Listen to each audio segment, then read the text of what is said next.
Every era begins with a hunger for control, for freedom, for proof we won't be forgotten. In the 1930s, men like Alvin Karpis mistook fear for power. Empires built from speed and noise, but every touch leaves a mark. On a ransom note, sweat dried to salt. Then a brush kissed the paper with silver nitrate. Light turned that salt to dark ridges, and a hidden fingerprint became a name.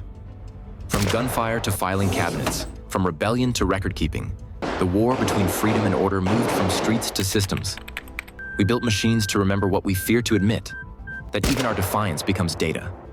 A single chemical reaction, silver meeting sweat, turned touch into evidence and evidence into empire.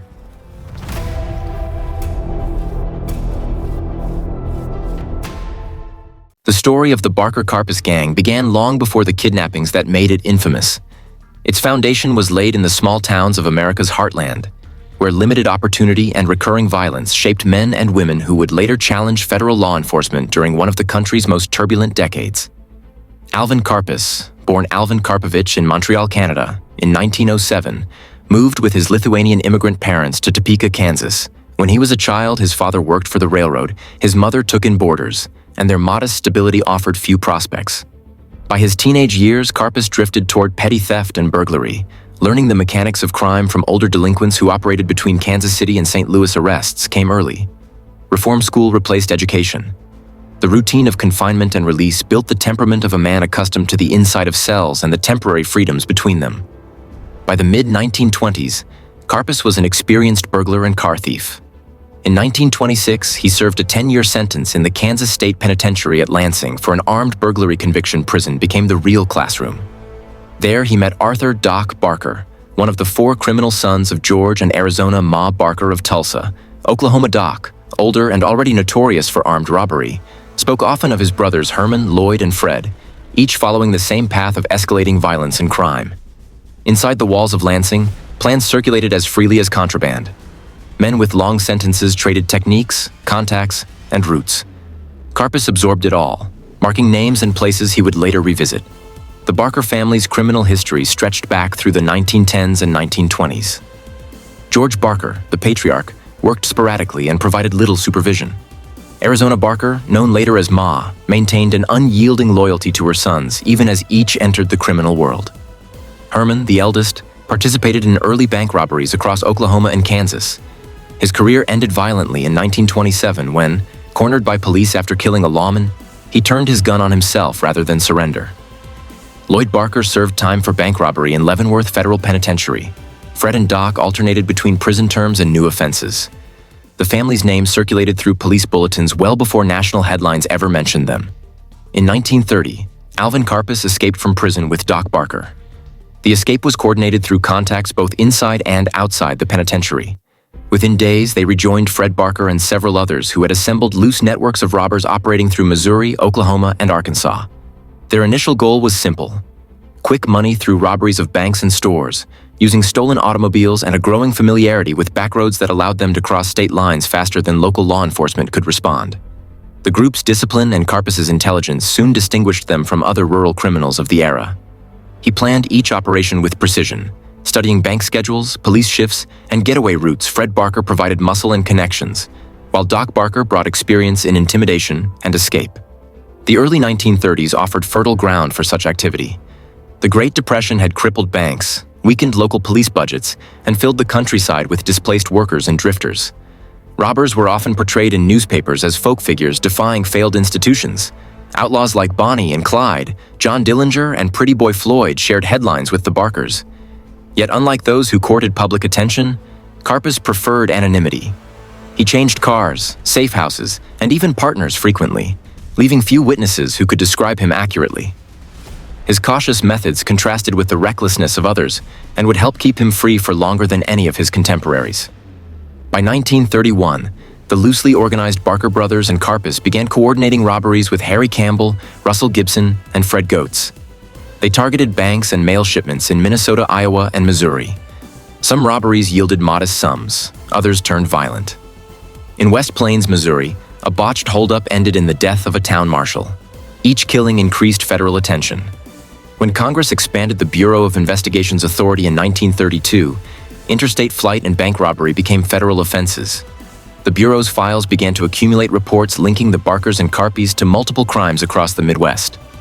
Their base shifted repeatedly. St. Paul, Minnesota became the preferred refuge. Under Police Chief John O'Connor, an informal understanding existed. Criminals could use St. Paul as a safe haven if they refrained from committing crimes within city limits and paid off intermediaries. The arrangement drew robbers from across the country. Hotels, boarding houses, and garages served as meeting points for men wanted in half a dozen states. Karpis and the Barkers integrated easily into this underworld economy. Money flowed through corrupt officials, lawyers, and fences who could launder stolen cash or weapons. Within this network, the partnership between Karpis and Fred Barker tightened. Karpis handled planning and logistics. Fred enforced discipline. Doc Barker maintained outside connections, ensuring stolen vehicles and firearms moved efficiently. Ma Barker, though not a participant in the operations themselves, facilitated communication, rented houses, and provided cover identities under her own name or aliases. Her maternal presence lent the group a veneer of domestic normalcy that often deflected suspicion from neighbors and landlords. In 1932, the gang carried out a series of robberies that drew larger rewards but also greater risk. The most significant occurred in Conway, Arkansas, where they seized a bank's cash reserves and escaped under pursuit. Shootouts became frequent. Innocent bystanders were occasionally wounded. Newspapers began identifying the Karpis Gang by name. The FBI, still in its formative years under Director J. Edgar Hoover, cataloged the group alongside Dillinger and Floyd as major interstate offenders. The increasing pressure from law enforcement forced the gang to innovate. Bank robberies required planning and exposed them to armed resistance, while bootlegging offered smaller margins. Kidnapping wealthy businessmen promised higher profits with fewer confrontations. The Lindbergh kidnapping of 1932, though tragic, revealed to organized criminals how ransom could produce enormous returns. Karpis analyzed it closely, studying the timing, communication methods, and ransom negotiation tactics that had baffled investigators. The Barker brothers, hardened but practical, agreed that abduction offered a new path. Before reaching that stage, however, the gang endured setbacks. In December 1932, one of their associates was captured in Missouri and interrogated by state police. Information extracted under pressure revealed hideouts near Kansas City and St. Paul. Raids followed, forcing the group to disperse. Karpis retreated to Chicago, where he maintained contact through intermediaries while arranging for new vehicles and false identification. During this period, he expanded connections with other criminal figures, including Harvey Bailey and Volney Davis, men who had bank robbery experience and reliable channels for disposing of stolen goods. By early 1933, the Karpis Gang had evolved from a loose assembly of robbers into an organized interstate operation with defined roles. Alvin Karpis functioned as strategist and record keeper. He maintained ledgers tracking expenses, safe houses, and potential targets. Fred Barker acted as field commander during robberies, coordinating timing and escape. Doc Barker handled recruitment and liaison work. Ma Barker managed communication and travel logistics, ensuring properties were rented under aliases far from previous operations. The integration of these roles created a structure capable of larger undertakings than the typical Depression-era outlaw band. Law enforcement across multiple states recognized the emerging pattern, but lacked coordination. Sheriffs pursued individual crimes without sharing intelligence, and federal jurisdiction was still limited. The Bureau of Investigation had yet to gain authority to carry firearms or make arrests without cooperation from local authorities. This gap allowed the Barkers and Karpis to move freely between states, often one step ahead of warrants. Newspapers recorded sightings in Arkansas, Illinois, Wisconsin, and Minnesota, without establishing a timeline precise enough to intercept them. Financially, the gang accumulated enough resources to fund months of concealment. They purchased cars through intermediaries, modified them for speed, and stocked arsenals that included automatic rifles, shotguns, and handguns. They studied police radio frequencies and sometimes installed their own shortwave receivers to monitor patrol movements. Every preparation reflected Karpis's meticulous nature. His survival instincts contrasted with the impulsive violence of some associates, but meshed effectively with Fred Barker's leadership style. Ma Barker's role continued to expand. She maintained correspondence under various names, arranged meetings, and provided moral backing that kept her sons loyal. Whether she directed criminal actions or merely supported them remains debated, but her consistent presence during planning sessions and travel logistics placed her near every major decision. By late 1933, her notoriety within law enforcement circles had grown, even as the public remained unaware of her involvement. The shift toward kidnapping began with observation. The gang studied prominent businessmen in Minnesota who followed predictable routines and possessed families capable of paying substantial ransoms. Among them was William A. Ham Jr., president of the Theodore Ham Brewing Company in St. Paul. His daily schedule, wealth, and lack of personal security made him an ideal target. The gang gathered information quietly: car routes, office habits, and home locations. They acquired safe houses in Wisconsin and Illinois suitable for holding a captive. The preparation spanned months, supported by the experience accumulated from years of robbery and evasion. Before this operation unfolded, smaller crimes continued to sustain the group. In mid-1933, they robbed the Citizens State Bank in Rembrandt, Iowa, netting several $1,000s. They used part of the proceeds to purchase new vehicles and bribe local officials for information on law enforcement activity. Each transaction reinforced their ability to move invisibly through multiple jurisdictions. Meanwhile, the Bureau of Investigation, expanding its scientific and forensic capabilities, began centralizing fingerprint records and establishing a national identification system. Although this progress would later prove decisive, in 1933 its reach remained limited. The Karpis Gang operated in the transitional space between fragmented local policing and the modern federal system that would eventually pursue them. Their success depended on exploiting those boundaries. Alvin Karpis understood that longevity required discipline. He kept detailed maps and contingency plans. He avoided alcohol before operations and discouraged unnecessary risks. His demeanor earned him the nickname Creepy, a reference to his cold, analytical expression rather than behavior. Associates followed his lead because his methods produced results. Under his quiet direction, the gang matured into one of the most efficient criminal organizations of the Depression era. By autumn 1933, the components for a new phase of crime were assembled. The Barkers and Karpis possessed money, weapons, vehicles, and a network of safe houses stretching from Minnesota to Florida. They had already tested ransom demands on smaller victims with limited success, refining communication tactics that avoided detection. The Ham plan represented their first attempt at a high-value target whose payment could secure long-term security or fund permanent relocation. Every participant understood the risks. Federal attention to kidnapping had increased after the Lindbergh case, leading to the passage of the Lindbergh Law, which made interstate abduction a federal crime. Yet the potential reward outweighed the danger. In the final months before the kidnapping, the gang rotated between Chicago, St. Paul, and small Wisconsin towns, maintaining low profiles and stockpiling supplies. Fred Barker, accompanied by Karpis, scouted potential abduction points near Ham's office and residence.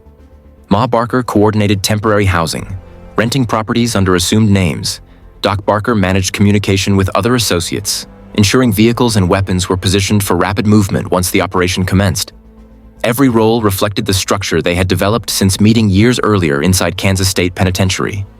The combination of Karpis's intellect, the Barkers' violence, and Ma Barker's organizational involvement created an entity that would soon surpass ordinary banditry. What began as scattered robberies had evolved into a professional kidnapping ring capable of challenging the emerging authority of the federal government. Their earlier history of escapes, gunfights, and calculated survival had prepared them for the complex scheme ahead. Within weeks, they would cross the final threshold from regional criminals to national fugitives whose names would dominate front pages and FBI files alike. The events of the next year would destroy them, but in 1933 they could not foresee the scale of the pursuit awaiting them. Their confidence rested on years of evasion, the fragmentation of law enforcement, and the belief that money could buy distance. Every decision made since the prison break of 1930 had led to this convergence of opportunity and risk. The Ham kidnapping would mark the culmination of their evolution and the beginning of their end. Before it, however, the Karpis Gang stood at its height, organized, armed, and convinced that the system built to stop them still lacked the reach to find them. By early 1933, the Karpis Gang had transitioned from reckless armed robbery to a calculated criminal enterprise. They had tested the boundaries of the Midwest, gauging the weaknesses of local law enforcement, and concluded that fast money no longer came from the muzzle of a gun inside a bank lobby. The Lindbergh kidnapping had transformed abduction from a rare crime into a new, lucrative form of organized extortion. For the Barkers and Alvin Karpis, it presented a model adaptable to their network, intelligence, and ruthlessness. The planning began months before the crime was committed. In St. Paul, Minnesota, Karpis and Fred Barker observed the routines of prominent businessmen who commuted daily through quiet neighborhoods in large cars with predictable schedules. The gang's primary interest settled on William A. Ham Jr., president of the Theodore Ham Brewing Company, one of the largest breweries in the region. Ham was wealthy, local, and unguarded. His route from home to office was fixed, his habits unvarying. He rarely traveled with company guards. Surveillance confirmed that he left his brewery's office each afternoon at the same time, walked the same street, and drove along a consistent path back home. To abduct such a figure required precision and cooperation. The gang divided roles based on skill and trust. Alvin Karpis handled the logistics, vehicles, safe houses, and timing. Fred and Doc Barker coordinated manpower. Charles Fitzgerald, Harry Campbell, and others secured hideouts and transportation. Every movement was rehearsed to reduce risk. The objective was to take Ham swiftly, move him between locations to confuse pursuit, and collect the ransom before federal agents could act. By June 1933, the gang had secured a network of temporary bases. One farmhouse near Bensonville, Illinois, and another in Wisconsin served as potential holding sites. They rented under aliases and stocked the locations with food, bedding, and supplies. Communication among members was deliberately limited. Messages were delivered through coded letters and intermediaries to prevent exposure if one was captured. The operation reflected the professionalism Karpis demanded, a level of coordination uncommon among Depression-era criminals. The abduction occurred on June 15, 1933. Ham left his office shortly after 12:45 p.m., following his usual route. He walked toward his car, unaware that 4 men had positioned themselves strategically nearby. The street was quiet. As he approached his vehicle, they converged, seized him, and forced him into a waiting automobile. The car pulled away before onlookers could react. In minutes, Ham disappeared from St. Paul's business district. The kidnapping had begun. The gang moved efficiently. Ham was driven from Minnesota across state lines to Wisconsin there. At a remote location, he was forced to sign 4 ransom notes addressed to his family and business associates. The letters demanded $100,000, a staggering amount during the Depression, to be paid in exchange for his safe release. Once the notes were prepared, the gang transferred Ham to the safe house near Bensonville, Illinois, just west of Chicago. The constant movement prevented any clear trace of his route. Law enforcement agencies in Minnesota, Wisconsin, and Illinois received conflicting reports and lacked coordination. In St. Paul, the Ham family received the ransom letters within days. Instructions were specific: deliver the money in unmarked bills, follow designated routes, and await further contact. The family complied. The funds were gathered quietly to avoid public exposure that might endanger Ham's life. The exchange was completed according to the kidnappers' terms. On June 19th, Ham was released unharmed near Wyoming, Minnesota, approximately 20 miles north of St. Paul. The abduction had lasted 4 days. The Barker Karpis gang had achieved what it viewed as a perfect operation. The success was short-lived. The Federal Bureau of Investigation, recently reorganized under Director J. Edgar Hoover, had begun transforming from a small investigative body into a national law enforcement agency. The Ham case offered an opportunity to apply new forensic techniques developed in the Bureau's technical laboratory. The ransom notes, preserved by Ham's associates and local police, became the central evidence. Investigators dusted them for fingerprints but found nothing visible. Standard powder methods failed due to the type of paper and handling. The Bureau's scientists, seeking alternatives, decided to apply a method still considered experimental: the silver nitrate process. At the time, latent fingerprint recovery was in its infancy. Investigators understood that fingerprints left invisible residues of perspiration containing salts. The Bureau's chemists realized that silver nitrate reacted chemically with sodium chloride to produce silver chloride, which darkened when exposed to light, revealing ridge patterns invisible to the naked eye. The ransom notes became the test subject for the new process. Carefully painted with the solution and dried under controlled lighting, the paper revealed multiple distinct fingerprint patterns, some partial, some complete. The prints were photographed and compared against records in the FBI's growing national fingerprint database. Within days, identifications emerged. Alvin Karpis, Arthur Doc Barker, and Charles Fitzgerald were confirmed matches. Their prior criminal histories provided immediate reference points. For the first time, federal investigators could tie known fugitives to a kidnapping case through physical evidence rather than witness statements.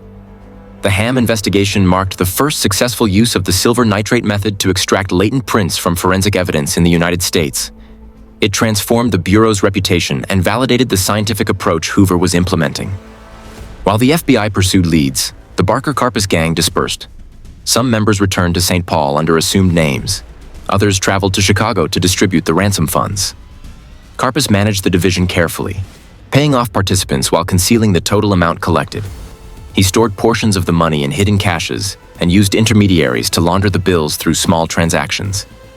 The gang's discipline prevented immediate arrests, but law enforcement pressure intensified as the investigation broadened. Local police forces, assisted by federal agents, traced vehicle registrations, rental properties, and telephone records. The fingerprints gave them identities, but not locations. Surveillance expanded to known associates of the Barkers. Informants within St. Paul's criminal network began reporting sightings of the brothers and their mother, Ma Barker, who was known to rent rooms for her sons under false names. The Bureau assembled detailed profiles, linking prior robberies to the same group now responsible for the Ham kidnapping.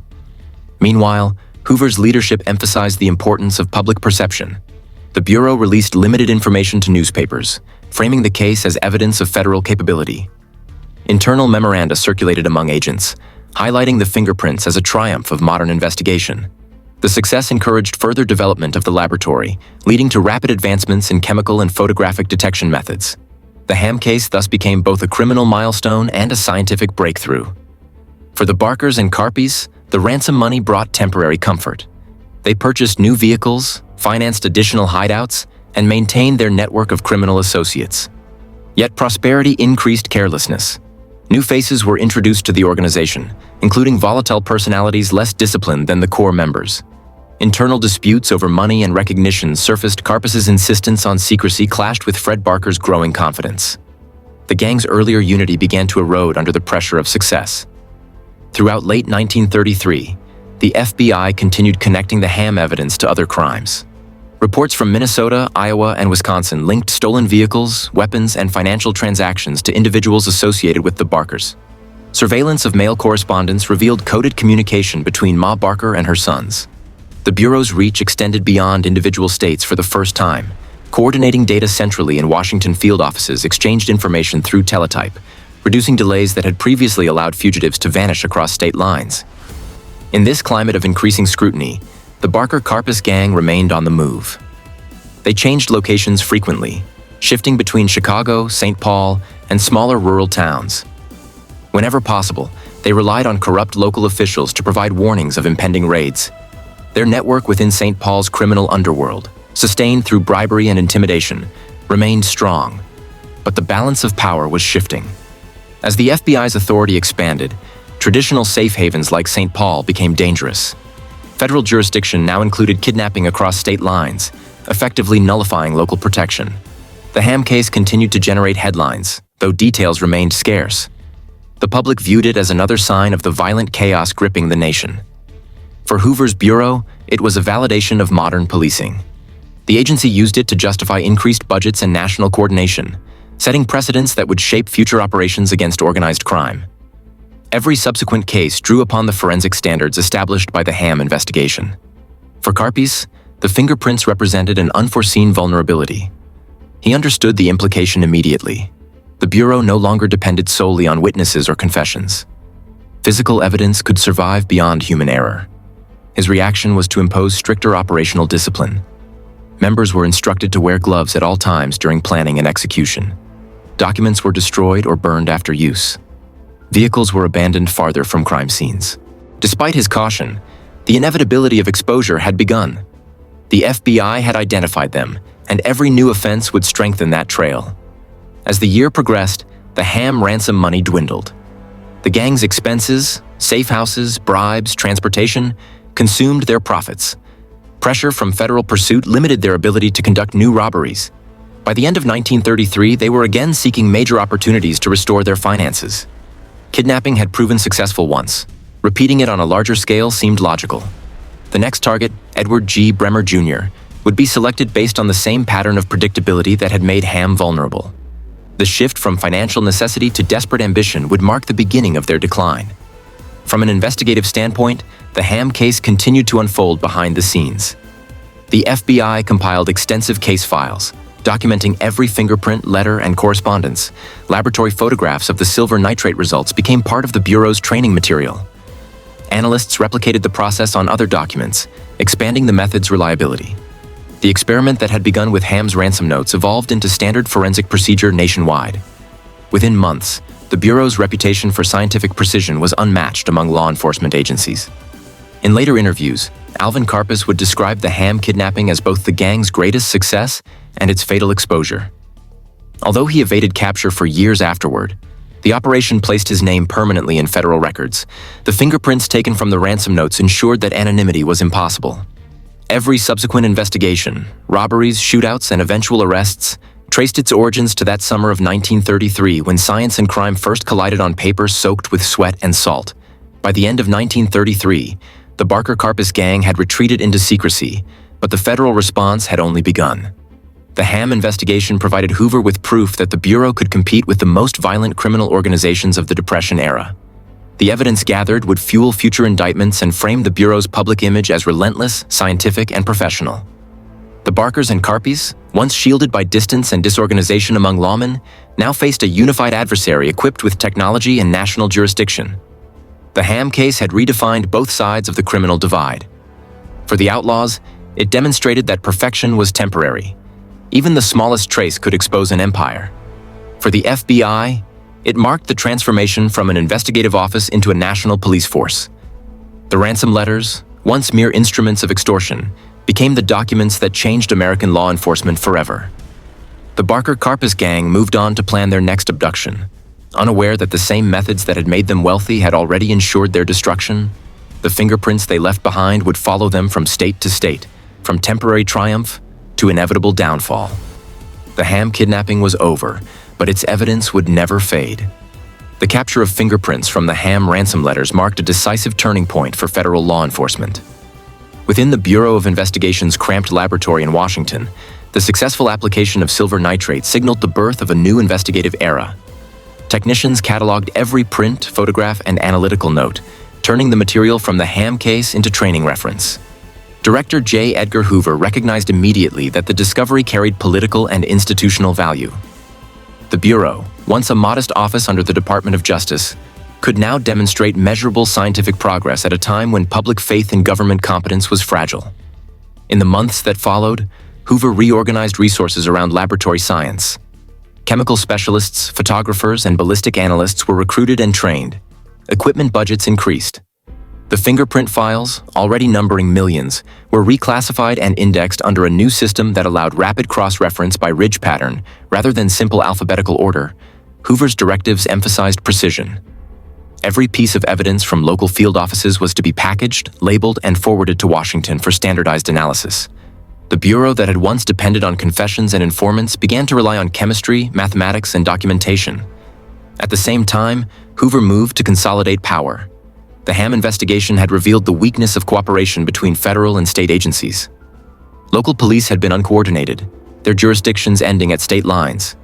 Hoover lobbied the Attorney General and sympathetic members of Congress for statutory authority, allowing federal agents to carry firearms and make arrests in all states without local deputization. Public outrage over the wave of kidnappings and gang killings provided the political leverage he needed. By late 1933, appropriations hearings in Washington routinely cited the Ham case as evidence that modernized federal policing could succeed where local efforts failed. Across the country, crime headlines reinforced his argument. John Dillinger's escape from an Indiana jail, Pretty Boy Floyd's robberies in the Midwest, and the brutal death toll of shootouts created the impression of a nation under siege. Newspapers began grouping names like Dillinger, Nelson, Floyd, and the Barkers under a single label: public enemies. Hoover adopted the term for official use, numbering and ranking offenders by perceived threat. Alvin Karpis's name, identified through the Ham evidence, quickly appeared on internal memoranda as a high-priority target. While bureaucratic transformation accelerated, field work intensified. Agents assigned to St. Paul compiled extensive dossiers on the city's criminal ecosystem. Corrupt officials who had protected fugitives were investigated quietly. Some resigned, others cooperated. Surveillance units mapped the movements of known associates. Informant programs expanded, using small payments to bartenders, hotel clerks, and mechanics who encountered traveling criminals. The Bureau's intelligence network multiplied across the Midwest, replacing the informal rumor channels that had once dominated policing. Within the laboratory, the Ham case became a curriculum. Agents studied the chemical reaction between silver nitrate and sodium chloride, learning to apply it to ransom notes, cigarette papers, and firearms grips. The process required precision. Over-application destroyed evidence. Under-application failed to reveal prints. Technicians photographed each stage under controlled lighting, developing an archive of comparison images that standardized results nationwide. From that archive emerged the Bureau's first procedural manual for latent print recovery. an institutional foundation that would endure for decades, Hoover understood the symbolic power of success. He commissioned internal reports detailing the scientific triumphs of the Ham case and circulated them to members of Congress and major newspapers. Without revealing operational details, the reports highlighted the Bureau's professionalism and discipline. The director's image shifted from administrative bureaucrat to national law enforcement leader. When he addressed civic organizations and university audiences, he referenced the Ham investigation as proof that reason and science could defeat the chaos of the Depression-era underworld. Inside the Bureau, expectations rose sharply. Agents were instructed to adopt military standards of conduct, pressed uniforms, meticulous reports, punctual correspondence. Field mistakes could end careers. The transformation created friction among older investigators accustomed to informal methods, but the new recruits, college-educated, trained in law or accounting, embraced the culture they saw themselves as representatives of a modern state reclaiming order from criminal anarchy. The Karpis Gang, still at large, became both a test case and a rallying point for the Bureau's new identity. While Hoover built his institution, Karpis and the Barkers continued to operate in secrecy. Their awareness of being identified did not translate into immediate capture, but it forced constant relocation. The gang's travels left traces that fed the Bureau's growing data systems. Gas station receipts, rental records, and witness statements were typed into centralized indexes. Patterns began to emerge showing routes through Missouri, Illinois, and Florida. Agents could now predict possible destinations based on fuel purchases and automobile registrations, a form of criminal mapping unheard of only a few years earlier. The Bureau's laboratory applied its expanding expertise to related evidence. Ballistics specialists compared cartridge cases from unsolved robberies with weapons seized in raids. Document examiners studied handwriting on ransom envelopes, matching characteristics to samples from earlier banknotes connected to the Barkers. Every new case file became part of a national mosaic linking seemingly unrelated crimes to a few recurring names. By early 1934, Hoover's campaign for federal empowerment reached its climax. President Roosevelt's administration, seeking to project control over lawlessness, approved the final legislation granting Bureau agents the authority to carry firearms and make arrests. The Bureau of Investigation was formally renamed the Federal Bureau of Investigation. The change signified not just bureaucracy, but ideology. The United States now possessed a centralized, professional, and armed investigative service. Training at the new FBI Academy incorporated lessons from the Ham case. Trainees studied photographs of the ransom notes and diagrams showing how the fingerprints had been developed. The silver nitrate technique became mandatory curriculum. Agents practiced evidence handling with gloves and tweezers, emphasizing contamination prevention. The narrative of scientific precision replaced the earlier reliance on interrogation and pursuit. Every graduate left Quantico viewing the Karpis Gang as unfinished business, a challenge that had to be resolved to prove the Bureau's effectiveness. In public relations, Hoover turned investigation into spectacle. Posters featuring photographs of wanted fugitives appeared in post offices across the nation. Radio bulletins described the Bureau's progress against kidnappers and bank robbers. Citizens were encouraged to report sightings, creating a flow of information from the public into federal databases. The Ham fingerprints, once confined to laboratory glass slides, now symbolized the invisible reach of modern law. Meanwhile, the Bureau's field operations adapted to technology-portable radios linked automobile units during pursuits. Teletype lines transmitted alerts within minutes instead of days. Agents shared standardized forms for crime scene documentation, ensuring that every bullet fragment or fingerprint could be compared nationally. The system converted chaos into data, and data into pursuit. Each improvement narrowed the gap between fugitive and investigator. The Ham case continued to yield secondary arrests. Charles Fitzgerald, whose fingerprints had also appeared on ransom letters, was captured during a robbery investigation in Chicago. Interrogations produced fragments of information about other gang members and their movements. These fragments, when cross-referenced with vehicle sightings and telephone intercepts, outlined the remnants of the Barker network. Though the principal figures remained free, their sphere of operation was shrinking. In Washington, Hoover's daily briefings emphasized measurable results. Agents were evaluated not only on arrests but on paperwork accuracy, laboratory submissions, and coordination efficiency. Statistical charts tracked case closures. The director's obsession with discipline filtered through every department. The Bureau's image of infallibility began to take shape during this period, an image reinforced by each successful prosecution based on scientific proof rather than confessions. As the Bureau grew, its relationship with local law enforcement evolved from rivalry to dependence. Police chiefs lacking resources began requesting laboratory analyses from Washington. The FBI accepted evidence shipments from across the country, expanding its database and influence simultaneously. The ham fingerprints became the first of thousands of interjurisdictional submissions. Each new request strengthened federal centralization. By mid-1934, the Karpis Gang was one of several targets in a national manhunt program.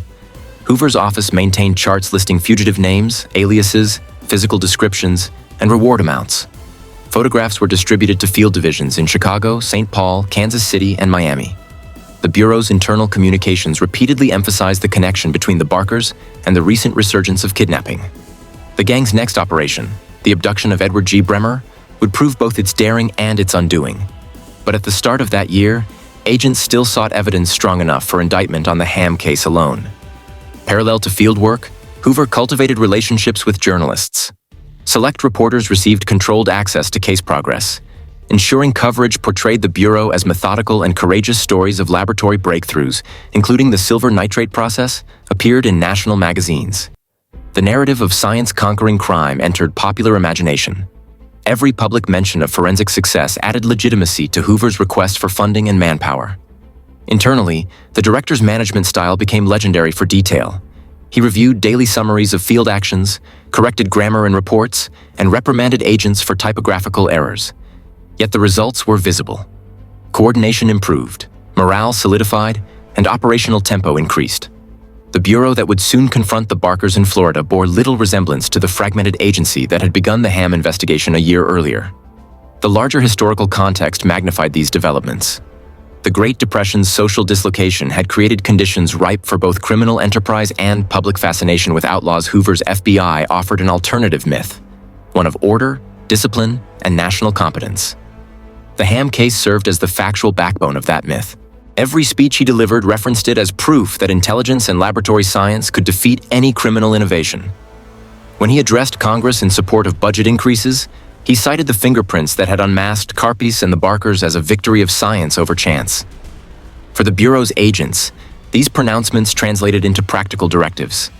Field divisions were ordered to maintain photographic archives of every crime scene, preserve all documents for potential latent prints, and forward spent shell casings for ballistic comparison. Laboratories extended operating hours to handle the influx. The infrastructure that would support future national cases, bank robberies, espionage, and sabotage, was constructed atop the lessons of one kidnapping in Minnesota. As the year closed, the FBI's transformation was complete. Agents now traveled armed, trained, and connected by radio to Central Command.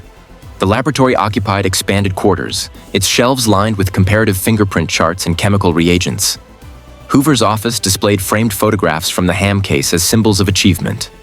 The fingerprints of Alvin Karpis, preserved on photographic negatives, represented more than identification. They embodied the shift from intuition to evidence, from local pursuit to national science. Outside Washington, the Barkers and Karpis prepared for their next strike, unaware that the methods developed from their previous crime had revolutionized the system pursuing them. Each step they took was now measurable against databases, communications intercepts, and forensic techniques designed in response to them. The balance between outlaw innovation and federal adaptation had tilted irreversibly toward the state. The Bureau's evolution in 1933 and 1934 defined the coming confrontation. The ham kidnapping had proven the value of fingerprints. The next case would test the Bureau's capacity for armed engagement. The Bremer abduction, unfolding months later, would merge science with force, confirming Hoover's conviction that intellect alone was insufficient without decisive action. By then, the FBI was ready to act not merely as analyst but as combatant. The scientific awakening born from a few grains of sweat on paper had reshaped an agency and prepared it for the violent years ahead. From Washington's laboratories to the small field offices scattered across the nation, every agent understood the significance. The fingerprints that had revealed the Barkers' names also marked the birth of the modern FBI. By January 1934, the Karpis Gang had exhausted most of the ham ransom. The network of safe houses, bribes, and constant travel consumed money faster than it could be replaced. The gang's members remained fugitives identified by fingerprints, yet no arrests had followed. Confidence returned in proportion to need. They viewed the success of the ham operation as evidence that careful planning could still defeat the expanding FBI. Their next target would yield more than twice the earlier payoff. The gang again turned its attention to St. Paul, Minnesota. Despite federal scrutiny, The city remained the logistical center of the Midwest underworld. Corrupt officials still traded protection for cash, and wealthy citizens still maintained predictable routines. Among them was Edward George Bremer Jr., 47 years old, president of the Commercial State Bank of St. Paul and a close friend of the Roosevelt family through political circles. His position made him an ideal victim for ransom, while his public image promised a family able and willing to pay quickly. Planning began late in 1933. Alvin Karpis calculated that the federal government's new kidnapping statute, the so-called Lindbergh Law, posed little additional risk if they could execute the operation before police coordination improved.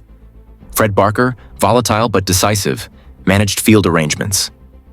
Doc Barker recruited assistance from earlier contacts, including Harry Campbell, Fred Goetz, and Volney Davis. Vehicles were purchased under false names and stored in rented garages across Minneapolis and St. Paul.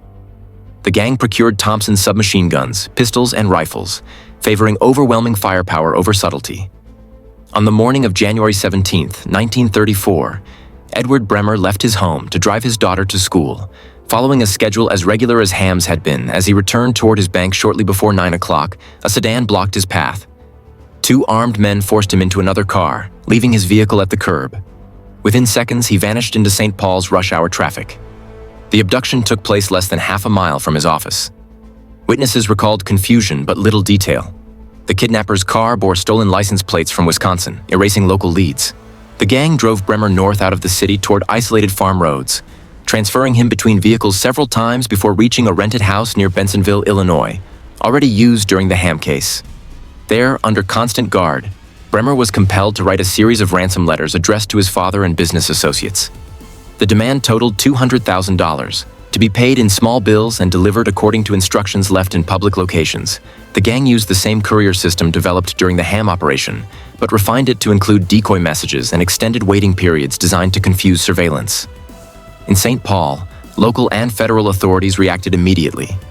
The victim's social prominence and political connections drew national attention.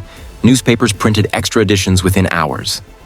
President Roosevelt himself expressed concern privately to the Department of Justice, ensuring that the case would become a federal priority. J. Edgar Hoover, determined to validate his reorganized bureau, assigned senior agents from Chicago, Milwaukee, and St. Paul to a coordinated task force. The FBI laboratory received every available scrap of evidence from the abandoned vehicle, including a gasoline can found along the suspected route. A latent fingerprint discovered on its surface matched Arthur "Doc" Barker, the first direct clue linking the Barker Karpis gang to the new kidnapping. For 21 days, Bremer remained captive. His family followed the ransom instructions precisely, delivering packages of cash at predetermined sites in Chicago and Milwaukee. The kidnappers maintained strict operational discipline. Each delivery was collected by different individuals, ensuring that no single member carried identifying exposure. The money was counted, divided, and concealed across multiple safe houses. On February 7th, true to pattern, the gang released Bremer near Rochester, Minnesota after ensuring a safe delay. The victim, disoriented but alive, was found hours later walking toward the nearest road.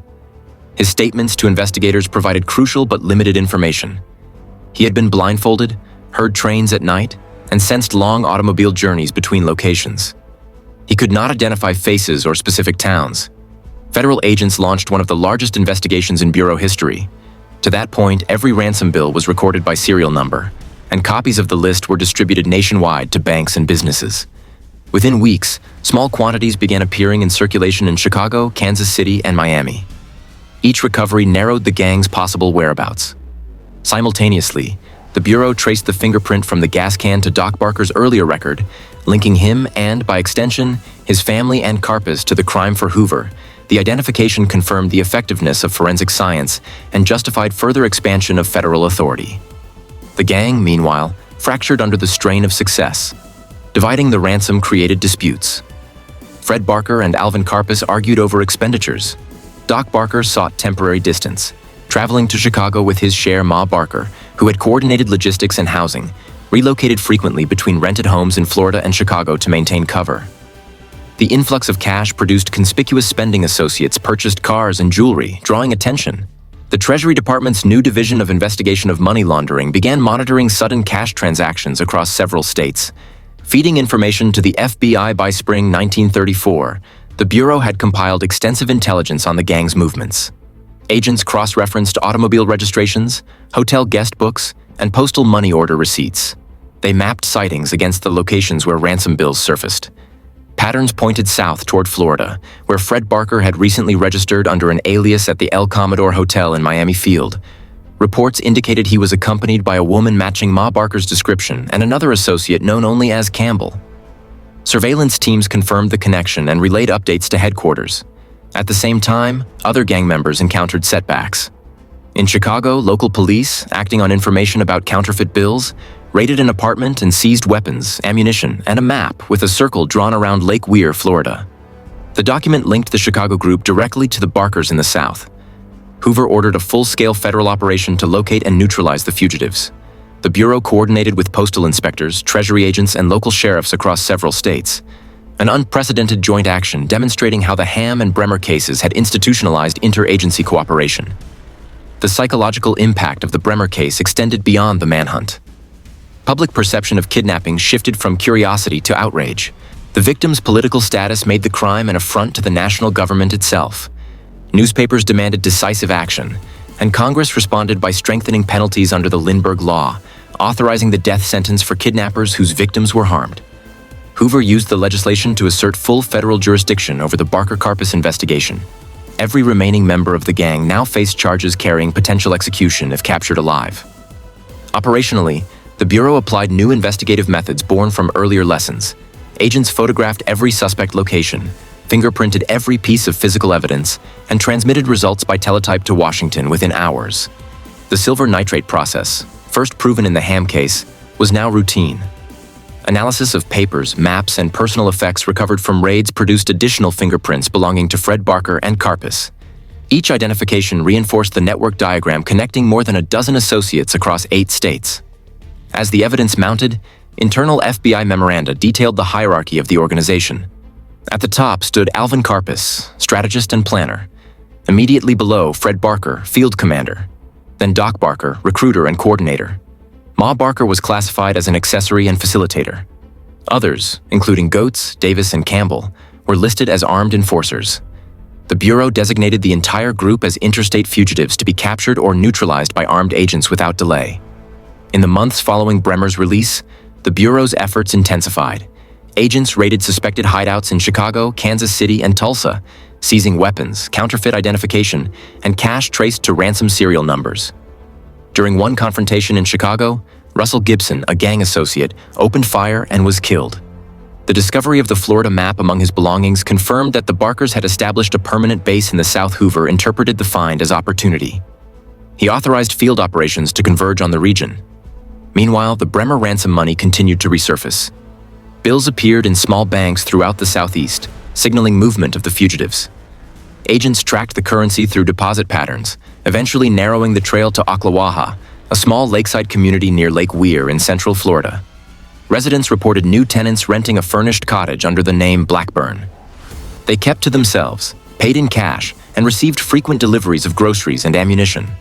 The Bureau, cross-checking descriptions, confirmed the presence of Fred Barker and an older woman identified as Ma Barker. By early January 1935, Hoover's office assembled a detailed operational plan. Field Agent Earl Connolly led a team assigned to surround the cottage and demand surrender. The assault would mark the culmination of the Bureau's campaign against the gang that had begun with the Ham kidnapping 18 months earlier. On January 8th, Doc Barker was captured in Chicago after surveillance on another gang apartment. Among the items seized were weapons, bullet-resistant vests, and documents connecting him to the Florida hideout. Under questioning, Doc Barker provided limited cooperation, but confirmed that his brother Fred was armed and accompanied by their mother. Hoover authorized immediate action. The Bureau's preparations were methodical. Agents in Florida scouted the property, examined approach routes, and requisitioned tear gas launchers. Communications were maintained through local telephone exchanges and field radios. On January 16th, before dawn, the team moved into position around the cottage. Connolly's command post was established behind cover less than 100 yards from the house. The stage was set for the operation that would end the Barker chapter of the gang. The Bremer case had thus achieved 2 simultaneous outcomes: the rescue of the victim and the acceleration of a national law enforcement revolution. It demonstrated that forensic identification, financial tracing, and interagency coordination could dismantle even the most mobile criminal networks. Every component of the Bureau's modern structure, Laboratory science, communications, field discipline had been tested and proven through this pursuit. The Ham fingerprints had built the system. The Bremer ransom would now justify its full deployment. In retrospect, the kidnapping of Edward Bremer represented the high-water mark of Depression-era organized abduction. It produced immense ransom, mobilized the entire federal apparatus, and exposed the last generation of pre-modern gangsters to a new kind of opponent. Within a year, the Barkers would be dead, Karpis would be hunted across the continent, and the FBI would emerge as the dominant symbol of national law. The events that began on a cold Minnesota morning in January 1934 had set in motion the final confrontation between crime's improvisation and the government's precision. By the first weeks of 1935, the Karpis Gang was collapsing under the pressure that had built since the Bremer kidnapping. The ransom money, once the foundation of their temporary freedom, had become the evidence tracing their path across the country. Treasury agents identified serial numbers and deposits from Chicago to Miami, while FBI field reports confirmed sightings of gang members renting rooms under false names. The net of federal surveillance, refined through the lessons of the Ham and Bremer cases, was now complete. Arthur "Doc" Barker had been the first to fall arrested in Chicago on January 8, 1935. He carried weapons, bullet-resistant vests, and coded documents linking the gang's surviving core, Fred Barker, Ma Barker, and Alvin Karpis, to a lakeside cottage in Ocklawaha, Florida.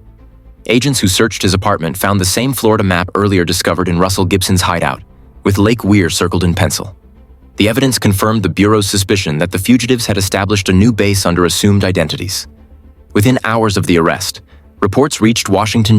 Edgar Hoover read them personally and ordered the Florida field office to locate the property and prepare for direct action. The Bureau's field team moved quickly. Under the command of Special Agent Earl Connolly, investigators canvassed Marion County for recent cash rentals of rural cottages. Within 2 days, they located a house leased by a man calling himself George Blackburn. The owner described 2 tenants, a middle-aged woman and her grown son, who rarely left the premises except to collect mail and groceries. Deliveries of large quantities of food and ammunition had drawn local curiosity. The woman's demeanor was polite but guarded. The man appeared nervous and armed. Connolly compared descriptions against Bureau photographs of Ma and Fred Barker. The match was immediate. Hoover authorized the operation by telephone on January 15th. Before dawn on January 16, 1935, Connolly assembled a detachment of more than a dozen agents. They arrived at Ocklawaha shortly after 5 a.m. and surrounded the cottage in silence. The house sat on the shore of Lake Weir, its windows covered, its interior dark. Agents positioned behind trees and vehicles formed a semicircle to block escape routes. The team's plan followed Hoover's explicit directive: demand surrender, then respond with measured force if resistance occurred. At 5:30 a.m., Connolly shouted a command for surrender. No answer came. After several minutes, he repeated the demand. The house remained still. A third call produced a single muffled response, followed instantly by a burst of automatic fire from an upstairs window. Bullets struck nearby trees and vehicles, narrowly missing the agents. The engagement began. Agents returned fire with rifles and shotguns, advancing to positions that allowed cross-coverage of the windows. Tear gas grenades were launched through openings in the walls and roof. Each detonation filled the interior with smoke, but resistance continued. Machine gun bursts cut through the haze, punctuated by single pistol shots. The firefight lasted more than 4 hours. Agents rotated positions to conserve ammunition and visibility while maintaining a steady barrage. The house gradually splintered under gunfire. Walls collapsed, windows shattered, and smoke drifted over Lake Weir. By mid-morning, intermittent shots from inside slowed, then ceased entirely. Connolly held his men in position for another hour before ordering an advance. Entering the house through the back door, agents found the bodies of Fred Barker and Ma Barker lying in an upstairs bedroom, surrounded by spent cartridges and broken furniture. Both had been killed in the exchange. Weapons recovered at the scene included 3 automatic rifles, several pistols, and large quantities of ammunition. Hoover received the confirmation by telegram at 10:30 a.m. Subjects deceased, weapons secured. The Bureau immediately began documentation. Photographers recorded every room, bullet hole, and firearm. Fingerprint technicians identified the remains using existing records. Reporters arrived within hours. Drawn by the scale of the operation and the notoriety of the Barkers' official statements, framed the engagement as evidence of the Bureau's readiness to meet violence with precision. The Ocklawaha shootout became national front-page news by evening. Hailed as the end of one of America's most dangerous criminal families in Washington, Hoover capitalized on the event to solidify public support. The deaths of Ma and Fred Barker were presented as a decisive victory in the government's war against kidnapping. The Bureau released photographs of the weapons cache, an arsenal of submachine guns and ammunition. Emphasizing the threat the agents had faced, internal memoranda praised Connolly's command and the professionalism of his team. The operation was cited as a model for future armed engagements. Behind the celebration, however, Hoover understood that the case remained incomplete. The gang's organizer, Alvin Karpis, was still free. While the Bureau processed the Florida evidence, Doc Barker was transferred to federal custody in St. Paul to await trial for the Bremer kidnapping. Prosecutors assembled documentation linking him to ransom letters, weapons, and fingerprints. His conviction in mid-1935 secured a life sentence at Alcatraz, the newly opened federal penitentiary designed for high-risk inmates. His transfer in 1936 marked one of the first major test cases for the prison's maximum security procedures. The rest of the surviving network faced relentless pursuit. In the months following Ocklawaha, the FBI tracked down remaining associates through systematic financial tracing. Each ransom bill from the Bremer and Ham cases was cross-checked against bank deposits and retail transactions. The Treasury Department provided serial number data to every major bank, creating one of the first nationwide currency tracking operations. By autumn 1935, agents had recovered more than half of the Bremer ransom in small increments. Each recovery narrowing Karpis's circle of contacts, Karpis remained elusive. His intelligence and caution, honed through years of evasion, kept him ahead of the Bureau's field units. He shifted constantly between cities, Chicago, New Orleans, and Cleveland, using new identities and forged documents. Associates described him as methodical, avoiding alcohol and women, living quietly in furnished apartments, and maintaining multiple escape plans. His ability to blend into urban anonymity distinguished him from the flamboyant criminals of the era. For Hoover, his capture became both operational objective and personal mission. The Bureau reorganized its pursuit accordingly. In late 1935, a special task group was formed in Chicago under direct supervision from Washington. The unit coordinated with postal inspectors, railroad police, and local detectives. Every suspicious correspondence or shipment addressed to known aliases was intercepted. Informants within criminal circles reported sightings that were verified through photographic comparison. One report placed Karpis in Cuba, another in California. Each lead was investigated, but none yielded capture. The pursuit became a prolonged national effort spanning the next year.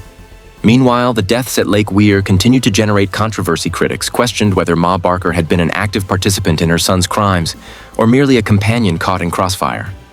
Hoover's statements insisted on her central role, portraying her as the mastermind mother who encouraged and shielded her sons.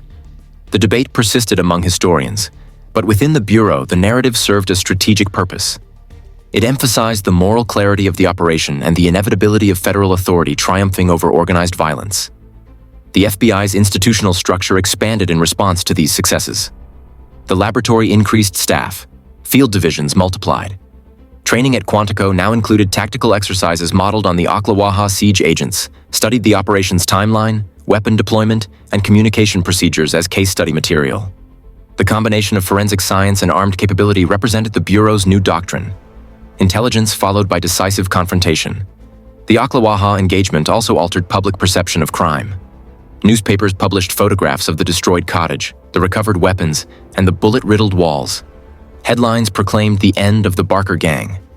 Radio broadcasts repeated Hoover's statements about federal efficiency and bravery. The story symbolized the turning point from the romantic era of outlaws to the dominance of law enforcement. The nation, weary of depression and violence, embraced the image of government precision overpowering chaos. Despite official closure, the Bureau maintained focus on Karpis. His continued freedom challenged Hoover's insistence that no fugitive could escape indefinitely. Intelligence suggested he had moved to New Orleans under another alias, maintaining low visibility while planning minor robberies for cash. Throughout 1935 and 1936, agents circulated his photograph and description to every police department in the southern United States. The reward for his capture rose to $10,000, an amount rivaling that for Dillinger before his death. Within the Bureau, agents reviewed every detail of Karpis's methods. He avoided fingerprints, destroyed correspondence, and limited contact to trusted intermediaries. Nevertheless, cumulative data, gasoline receipts, witness statements, and telephone traces gradually narrowed the search. Hoover instructed that any credible lead should involve his personal participation, reflecting both symbolic importance and institutional pride. By the close of 1935, the Barker Karpis Gang as an organization no longer existed, Fred and Ma were dead, Doc was imprisoned, and nearly every associate had been killed or captured. Only Karpis remained, the final embodiment of the era's violent independence. For Hoover, the incomplete victory was unacceptable. For the Bureau, it was motivation. Preparations for the next year's decisive operation were already underway. The destruction of the Barker Gang also transformed federal procedure beyond the immediate case. Following the Ocklawaha shootout, Hoover instituted new reporting requirements for any armed engagement. Field commanders were required to submit detailed chronological logs, ammunition counts, and casualty analyses. These records formed the prototype for the Bureau's modern incident reporting system. The professionalization that began with the Ham fingerprints concluded with operational doctrine refined through battle. As 1935 ended, public attention shifted toward emerging threats, espionage, political extremism, and the early signs of international conflict. But the legacy of the Barker-Karpis era remained embedded in national consciousness. The FBI stood transformed, a fully armed, scientifically equipped, and centralized force with authority across state lines. The gang's demise had provided the narrative foundation for that transformation. The next year would close the final chapter. Hoover's determination to arrest Karpis personally would lead to the dramatic capture in New Orleans in 1936, an act staged as both operational triumph and public theater. But that moment lay ahead. In 1935, with the smoke of Lake Weir still settling and the last fugitives scattered, the long pursuit that had begun in a St. Paul office 2 years earlier reached its conclusion in blood and dust. The age of roving criminal gangs had ended. The federal age of investigation had begun. By the start of 1936, the once formidable Barker-Karpis gang had been dismantled. Fred and Ma Barker were dead. Doc Barker was in federal custody, and most accomplices were either killed or serving life sentences. Only one man remained at large, Alvin Karpis, the strategist who had planned every major operation and eluded arrest through discipline, caution, and mobility. For J. Edgar Hoover, whose reputation now rested on the Bureau's claim of national reach, Karpis's freedom was intolerable. The public saw the FBI as invincible. The last fugitive from its earliest battles had to be taken personally. The manhunt had narrowed gradually through 1935. Agents traced the flow of ransom bills from the Bremer case, cross-referencing serial numbers against bank deposits and currency recovered from gambling houses in Chicago, St. Louis, and New Orleans. Each small cluster of bills pointed south. By autumn, reports indicated that Karpis had been seen in Miami and Tampa before moving toward Louisiana. He traveled under aliases, using legitimate identification forged by contacts in the Midwest. He avoided nightclubs and hotels, preferring rented apartments where his presence blended into urban anonymity. Surveillance of known intermediaries yielded fragments of information, letters posted to New Orleans, telephone calls placed to a local garage, but nothing decisive. The Bureau created a dedicated Karpis task force headquartered in Chicago and commanded by Senior Agent Edwin C. Fox. Its mission was to coordinate intelligence from every field office east of the Mississippi. Agents monitored mail, wire transfers, and pawnshop transactions. Hoover required daily summaries on the fugitives' possible movements, signing each memo with personal notations. He intended to be present when the arrest occurred, both as symbolic closure and political demonstration. The man he had vowed to capture would be taken alive, publicly and without ambiguity. By March 1936, investigators discovered that a series of automobiles purchased in Cleveland and St. Louis had been resold in New Orleans by the same intermediary. A mechanic named Fred Hunter, already on the Bureau's watch list, agents placed discreet surveillance on Hunter's garage and confirmed that one of his regular customers matched Karpis's description, though under the alias Al Cooper. Further inquiry revealed that Cooper rented an apartment on Canal Street, living quietly with two companions, George Ziegler and Harold Underhill. Both minor criminals with prior records for auto theft, the Bureau began assembling a strike plan. Hoover followed developments closely. He had endured public criticism from members of Congress over appropriations and wanted a decisive victory to reaffirm his authority. When word reached him on April 30th that field agents believed Karpis could be taken within days, he arranged to travel personally to New Orleans. The order transmitted to the Chicago and New Orleans field offices was explicit: maintain visual surveillance but do not engage until the director arrived. Through the first days of May, agents maintained continuous watch on the Canal Street apartment. Karpis's habits were methodical. He left the building in late afternoons, visited Hunter's garage, and returned by early evening. He carried no visible weapons and rarely interacted with neighbors. Investigators confirmed that he possessed at least two automobiles, a Plymouth Coupe and a Ford sedan.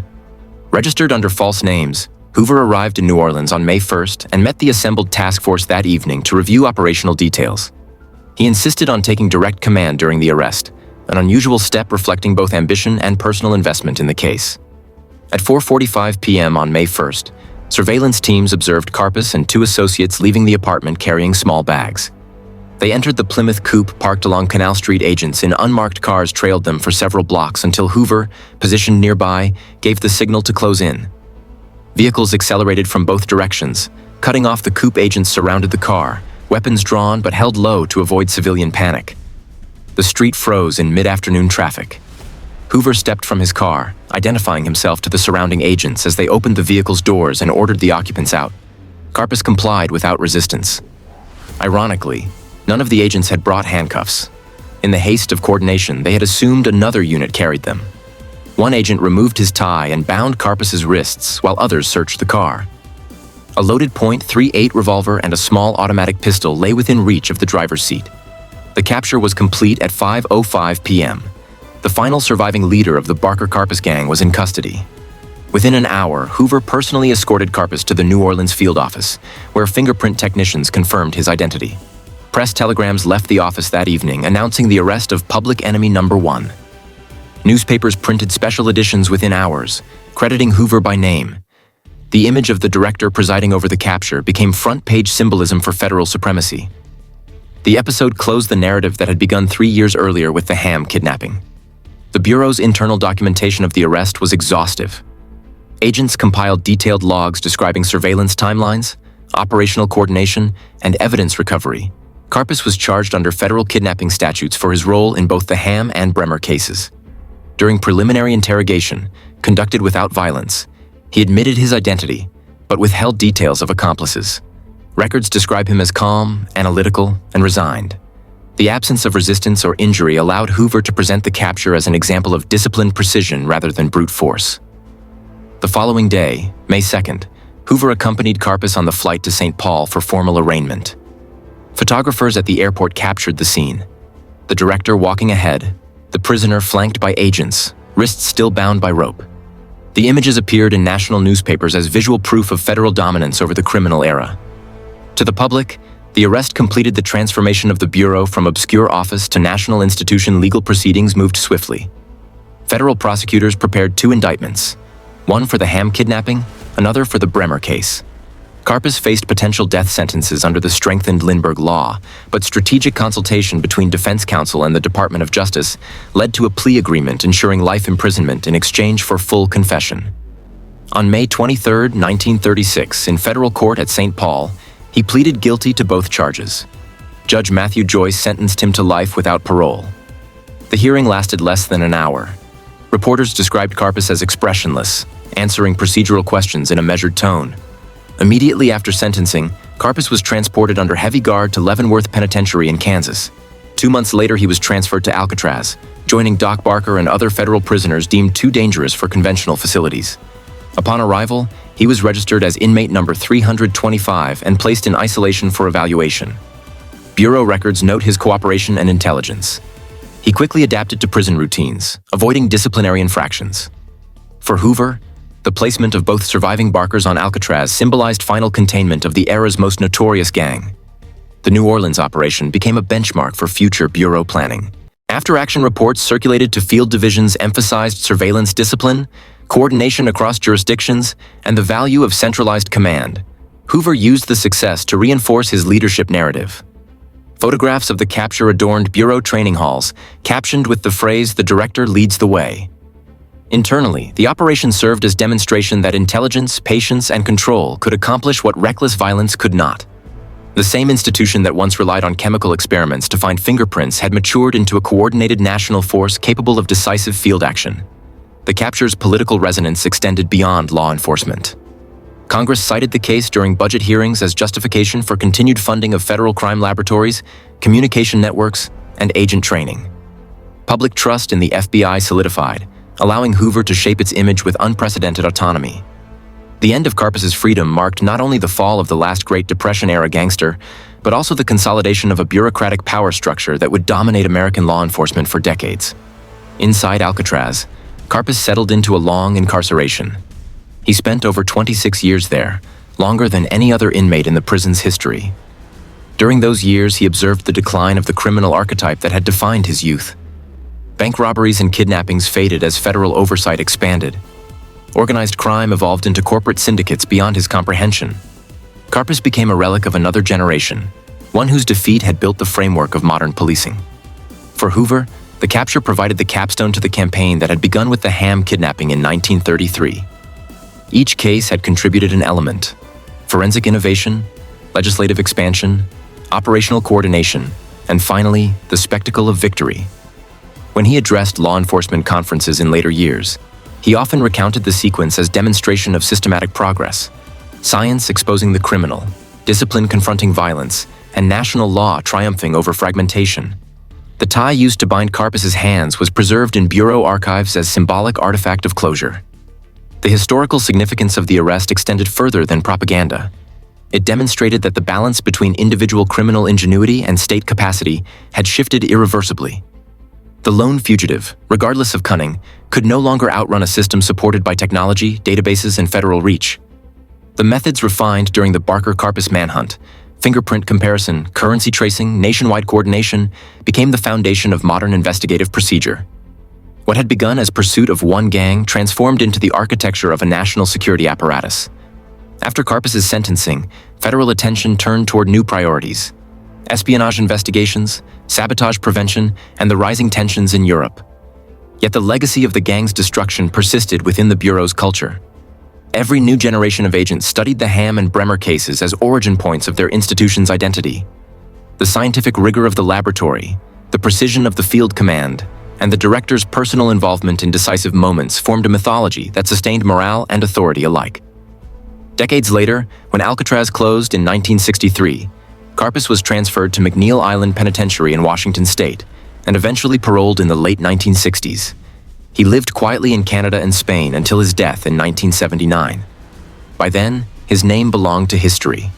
No longer a threat, but a reminder of a period when desperation, violence, and opportunity converged in the shadows of the Great Depression. His story completed the cycle that had begun in the alleys of Kansas and the prisons of the 1920s. For the FBI, the 1936 arrest marked the end of its foundational decade. From the fingerprint laboratory of 1933 to the armed raids of 1935 and the New Orleans operation of 1936, the Bureau had evolved from reactive body to proactive national authority. Its procedures, technologies, and hierarchical discipline would shape federal policing through the remainder of the century. The fall of Alvin Karpis, the last and most methodical of the public enemies, stood as both conclusion and confirmation. The old criminal frontier was closed. When Alvin Karpis entered Alcatraz in 1936, the story of the Barker-Karpis gang moved from pursuit to confinement. The violent public chapter had ended.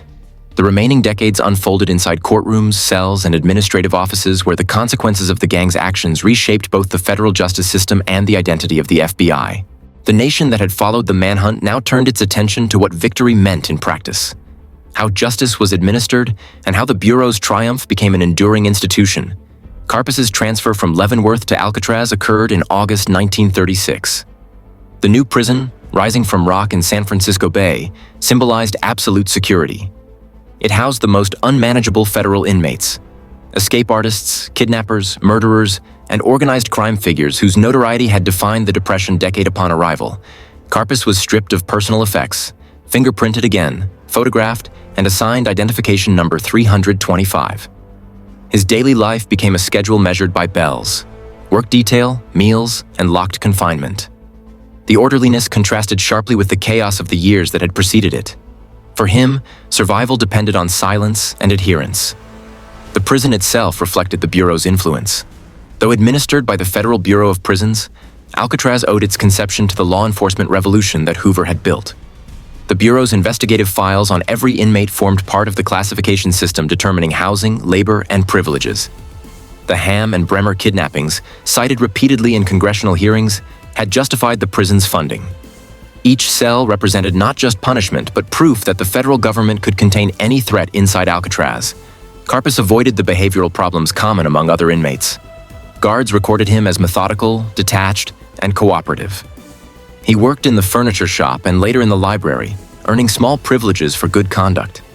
His intelligence drew the attention of administrators, who occasionally used him as clerk or inventory assistant. Other prisoners, including notorious figures such as Al Capone and Machine Gun Kelly, came and went. Karpis remained, outlasting them all. His tenure at the prison eventually surpassed 26 years, the longest of any inmate in its history. The legal closure of the Barker-Karpis cases coincided with a broader institutional consolidation. Between 1936 and 1940, the FBI codified the procedures that had evolved during the gang's pursuit. Laboratory divisions expanded into specialized units for ballistics, handwriting, chemistry, and later serology. Regional field offices adopted standardized training based on case studies of the Ham and Bremer investigations. Hoover mandated annual reports quantifying arrests, prosecutions, and forensic examinations to demonstrate measurable efficiency. The Bureau's reputation for infallibility, forged in pursuit of the Barkers, now hardened into national myth. During these years, Doc Barker continued serving his life sentence at Alcatraz. Less disciplined than Alvin, he attempted escape in January 1939.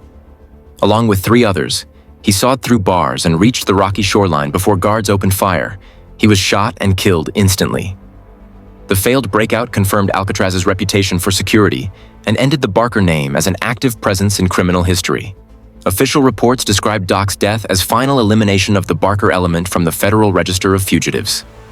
Hoover circulated the summary internally as evidence that federal justice never relented, even behind walls. Outside the prison system, the Bureau used the closure of the Barker-Karpis era to redefine national crime policy. The Department of Justice established permanent divisions for fingerprint identification and interstate coordination. By 1940, more than 100 million individual fingerprint cards filled the archives in Washington, making the FBI the largest repository of biometric data in the world. The silver nitrate method that had exposed the gang evolved into multiple chemical processes: ninhydrin, iodine fuming, and later cyanoacrylate vapor. Each improvement building on lessons first learned from the ransom notes of 1933. Every fingerprint taken from a suspect thereafter traced its lineage to that origin. The 1940s brought new challenges that shifted the Bureau's focus from gangsters to national security espionage. Wartime sabotage and background investigations replaced bank robberies as priorities. Yet the Barker-Karpis cases remained foundational training material. Agents studying coordination, surveillance, and evidence management traced every procedure to those kidnappings. Hoover often reminded recruits that the Bureau's credibility had been built one fingerprint at a time. The transition from violent pursuit to bureaucratic efficiency completed the transformation of American law enforcement from local improvisation to centralized science. In prison, Karpis observed these changes through newspapers and occasional official correspondence. He saw his name mentioned only in retrospectives marking anniversaries of famous captures. His family had faded. His associates were dead. His world narrowed to institutional routines. The echo of cell doors, the uniform meals, the silence of regulated life. Decades passed. Guards and wardens changed. He remained. His conduct record stayed unblemished. Administrators occasionally used his case for classification research on long-term confinement, noting his psychological stability despite isolation. By the early 1950s, the FBI had become a symbol of American order during the Cold War.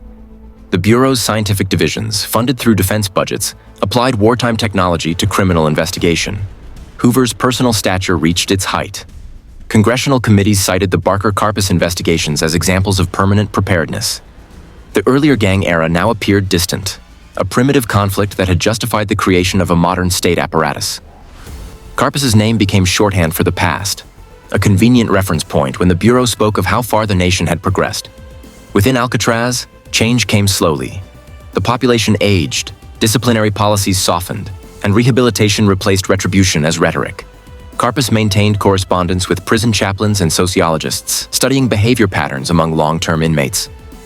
His reflections were analytical rather than emotional, focusing on routine, adaptation, and the mechanics of survival in a static environment. He avoided affiliation with inmate factions and spent free hours reading economics and history books from the prison library. Guards later described him as quietly academic, a man who measured time by the rust on cell bars rather than by memory of freedom. The justice system surrounding him also evolved. Supreme Court decisions of the 1940s and 1950s expanded defendants' rights, ensuring due process even in federal prosecutions. Ironically, the procedural fairness absent during the violent 1930s was a legacy partly born of those earlier excesses.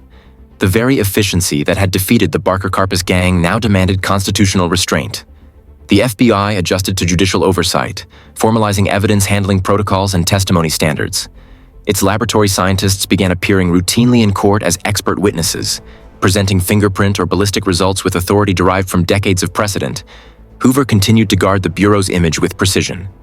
Internal memoranda discouraged sensationalism about past cases unless it served institutional prestige.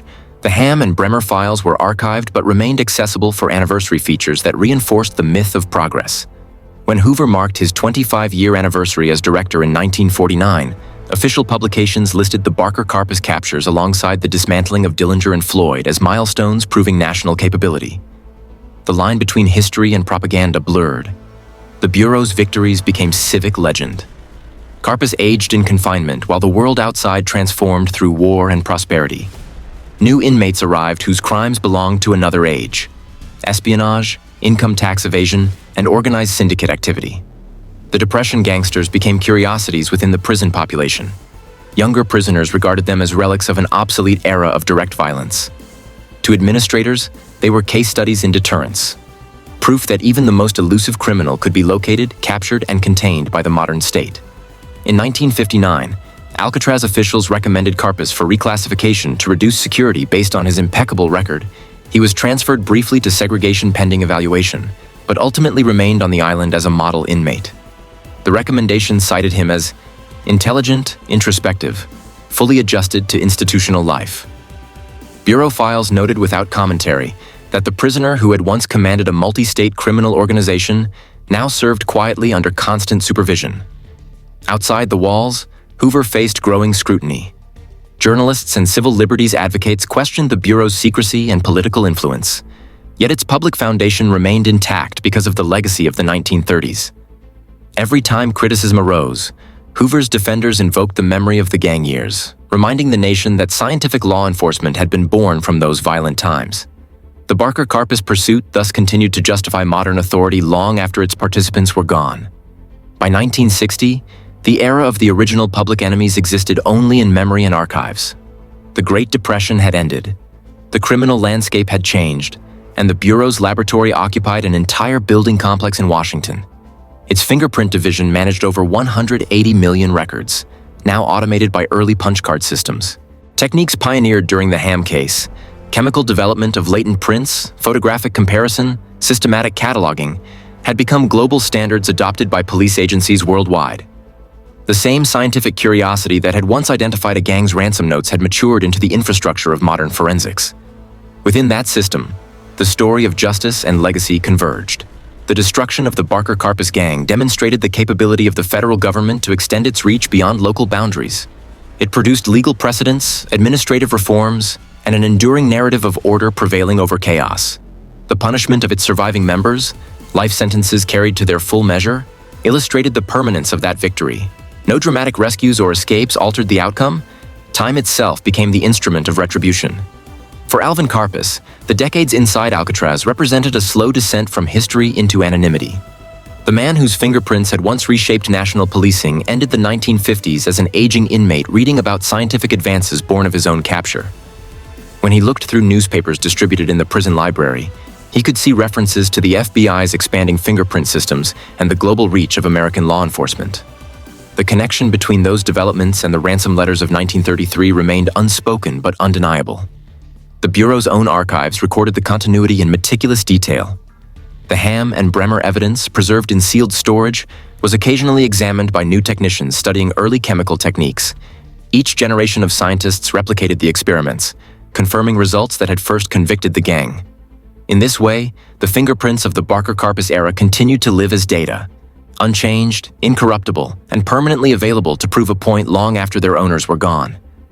By the close of 1960, the names Barker and Karpis had shifted from newspaper headlines to law enforcement textbooks. The FBI stood at the peak of its authority, its director unchallenged, its laboratory a global benchmark.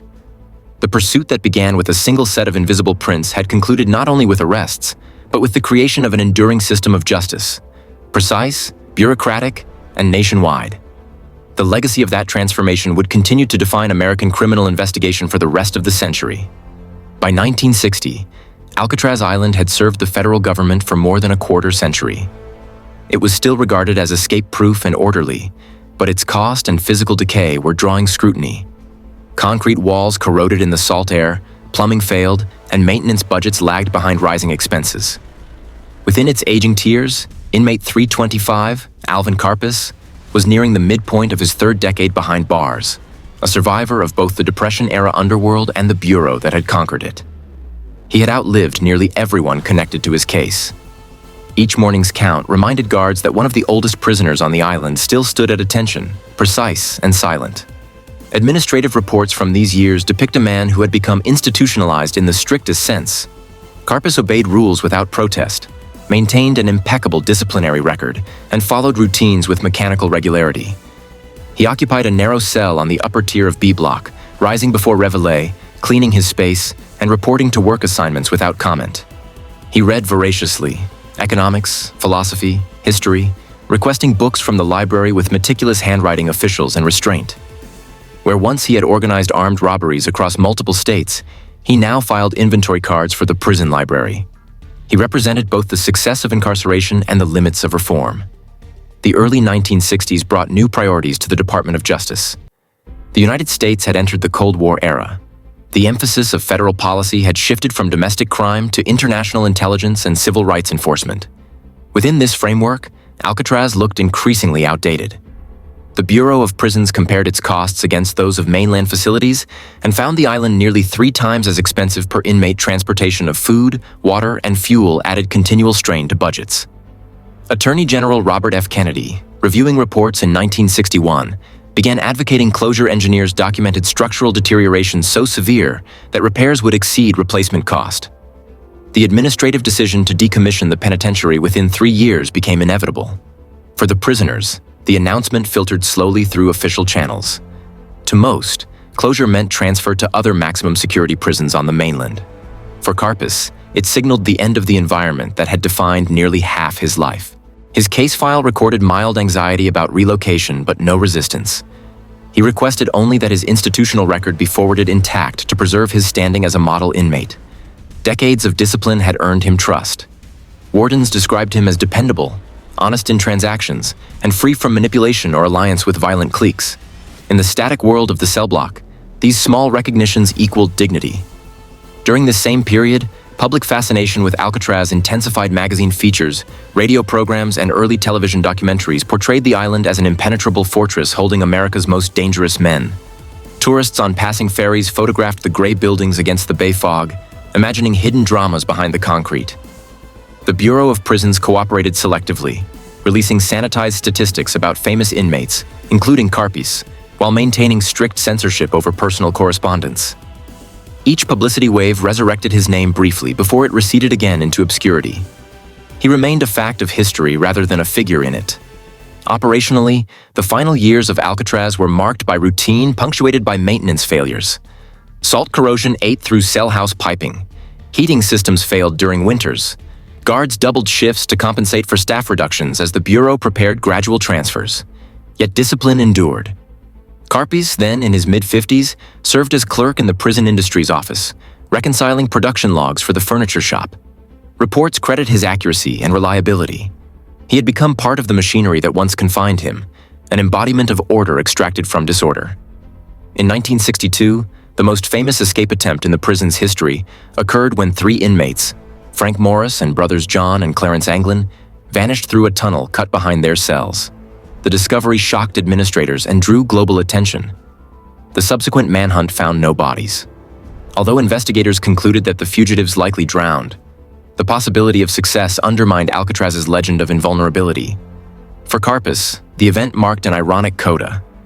The institution that had once symbolized federal perfection now exhibited the fallibility that his own capture had helped eliminate. He observed the lockdowns and searches in silence, later telling interviewers that he had known escape was possible only for those desperate enough to die trying. Officially, he made no statement.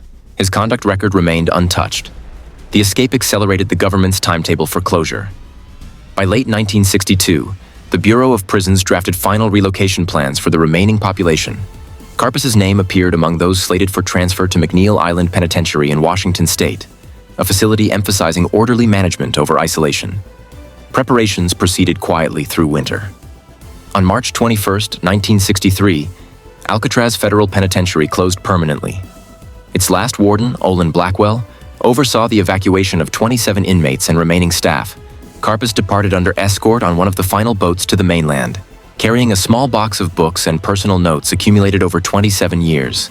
For him, the ferry crossing represented both release from the island and continuation of confinement by other means. The Bureau's records summarized his transfer in a single line. Subject relocated per closure order, conduct exemplary.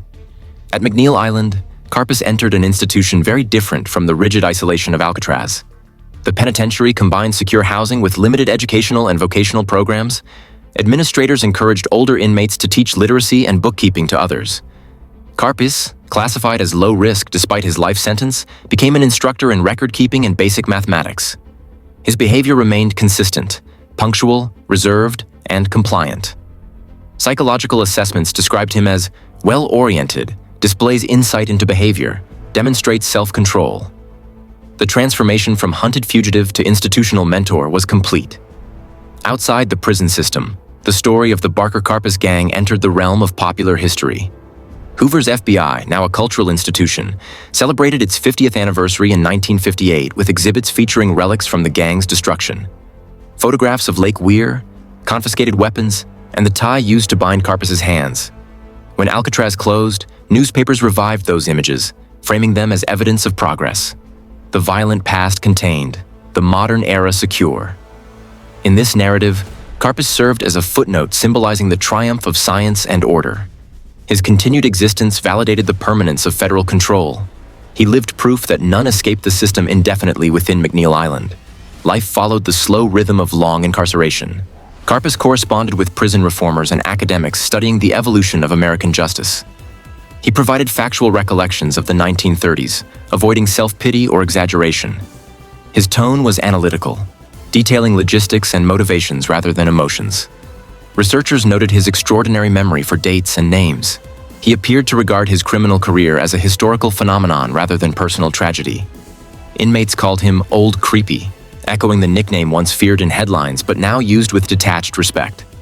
To younger prisoners, he was a remnant of folklore rather than threat. The government's attention had long shifted elsewhere. By the early 1960s, the FBI's focus encompassed espionage, civil rights enforcement, and organized crime. The gangster era existed only as a foundational legend within training manuals. Hoover, still director, continued referencing the Barker Karpis investigations in speeches as early examples of scientific detection. Each retelling reinforced the Bureau's authority and his own permanence. In that hierarchy of memory, the capture of Alvin Karpis remained the conclusive victory, the moment when federal order finally eclipsed outlaw chaos. As historians later noted, the closing of Alcatraz symbolized a broader transition in American criminal justice. Isolation gave way to management, punishment to administration. The machinery of law had become efficient enough that spectacle was unnecessary. The era of sieges and gunfire ended on the same timeline that saw the island's last ferry depart. The prisoner who embodied that transition rode quietly aboard it, carrying the memory of both sides of the system he had once defied. Karpis's years at McNeil Island extended the theme of endurance. He taught classes, maintained files, and continued his correspondence until the late 1960s, when parole eligibility was finally considered. By then, he was in his early 60s, physically healthy but aged by confinement. Warden's reports recommended release based on exemplary behavior and lack of external influence. The decision rested with the U.S. Parole Board, which convened multiple hearings before granting approval in 1969. After 33 years in federal custody, the man who had been the last public enemy number one left prison a quiet, gray-haired civilian. Alcatraz, meanwhile, remained empty. Its concrete corridors echoed only with tourists' footsteps once the National Park Service assumed control exhibits installed in the 1970s displayed mugshots of former inmates, including Karpis. Visitors read placards describing his crimes and the scientific breakthrough that had identified him, rarely realizing that he was still alive somewhere far away. The island had become history. The living participants were afterthoughts. In retrospective analysis, criminologists described Karpis's trajectory as the complete arc of 20th century American justice. From the lawless frontier of the Depression to the bureaucratic confinement of the modern era. His capture had inaugurated the FBI's rise. His imprisonment had demonstrated its permanence. His survival into peacetime underscored its stability. By the time Alcatraz closed, the system that defeated him had already outlived the world that produced him. The end of the island in 1963 therefore served as epilogue to the age of outlaws. The same sea winds that eroded its walls carried away the last echoes of the machine gun decade. In files stacked deep within bureau archives, photographs, ransom letters, and fingerprint charts preserved the story that began with a brewery executive's abduction 3 decades earlier. Every image, every chemical stain of silver nitrate, every fingerprint ridge still recorded the confrontation between desperation and order. For the federal government, the case was closed. For Alvin Karpis, the legacy remained a lifetime measured by numbers on a cell door and the precision of systems he could never escape. When Alvin Karpis walked out of McNeil Island Penitentiary in 1969, the world he entered no longer resembled the one he had known. The American landscape of his youth, depression, prohibition, bank robberies, and open roads, had given way to suburbs, television, and bureaucratic control. The government that had once hunted him across multiple states now released him under quiet supervision. His freedom came not with fanfare, but with administrative formality: signatures, fingerprints, and a set of instructions governing travel, residence, and reporting. At 61, after 33 consecutive years in federal custody, he stepped into anonymity as a relic from another century. Karpis was paroled to Canada, his country of birth. The Department of Justice coordinated with Canadian immigration authorities to facilitate transfer, emphasizing that he had served the full measure of his sentence without incident. Canadian officials, cautious but pragmatic, accepted his return on condition that he live quietly and refrain from public attention. He settled initially in Montreal, renting a small apartment under his own name. Records from the Royal Canadian Mounted Police describe him as cooperative, reclusive, and financially modest. He received limited royalties from a forthcoming autobiography negotiated through a British publisher and occasional assistance from acquaintances sympathetic to his historical notoriety. His release coincided with a period of cultural fascination with the past. The late 1960s and 1970s saw renewed interest in the public enemy era through films, books, and television documentaries. Former lawmen and journalists revisited the stories of Dillinger, Bonnie and Clyde, and the Barkers. For publishers, Karpis represented the only surviving major figure of that generation. A man capable of describing events firsthand. Offers arrived quickly. At first, he declined interviews, wary of violating parole conditions. Later, with approval from authorities, he began corresponding with writers and historians, providing factual accounts from memory. His recollections emphasized logistics and planning rather than sentiment, reflecting the same analytical detachment noted by prison officials. In 1971, Karpis collaborated with Canadian author Robert Livesey on his memoir, later published as Public Enemy No. 1. The manuscript combined chronological narrative with commentary on changing criminal methods and law enforcement. Its tone was factual, occasionally critical of sensationalism, and avoided self-justification. He described kidnappings, robberies, and the evolution of federal pursuit with precision. The book received attention for its authenticity, but little sympathy for its subject. Critics regarded it as valuable documentation of an extinct era. For Karpis, the publication served practical purpose. It provided income and allowed him to define his legacy before others did.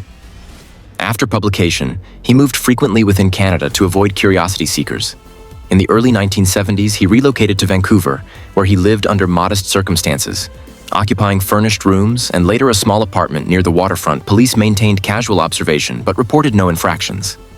He lived simply, spending hours reading newspapers, writing letters, and walking through neighborhoods. Unnoticed interviews from those who met him describe an elderly man of quiet speech and deliberate movements, polite yet distant. He neither glorified his past nor expressed remorse beyond acknowledgement of consequences. Decades of confinement had extinguished impulse. Only discipline remained. Meanwhile, the institution that had defined his downfall continued to evolve. J. Edgar Hoover, still directing the FBI, celebrated his 47th year in office in 1972. The Bureau faced criticism for political surveillance, yet its mythic authority, built on victories like the capture of Karpis, remained intact. Hoover died that same year. For the first time since 1924, the FBI entered a new era without the man who had pursued him. News of Hoover's death reached Karpis through a brief newspaper obituary. His only recorded reaction, as noted in a later interview, was factual acknowledgement of coincidence. The director who had arrested him had outlived nearly all his contemporaries, but not the institution he built. The system, like Alcatraz, endured beyond its creators. In 1973, Karpis moved to Spain, seeking warmer climate and quieter surroundings. Canadian officials approved his relocation under continued parole supervision. He settled in Torremolinos, a coastal town near Malaga, joining a small expatriate community. Spain, under Franco's waning dictatorship, provided anonymity and inexpensive living. Here he spent the final years of his life, far from the cities and memories that had defined him. His days followed a pattern similar to his prison years: early rising, solitary walks, reading, and correspondence with researchers and journalists. Visitors described an elderly man who lived carefully, paying rent on time, keeping precise accounts, and maintaining an ordered existence as if confinement rules still applied. Occasional interviews conducted during the 1970s revealed glimpses of his outlook. He spoke about the practicalities of crime, the failures of moral discipline in his youth, and the inevitability of detection once forensic science matured. His commentary was less confession than analysis. He recognized that his capture had symbolized a shift in historical forces. The transition from local law enforcement to centralized surveillance and the triumph of information over instinct.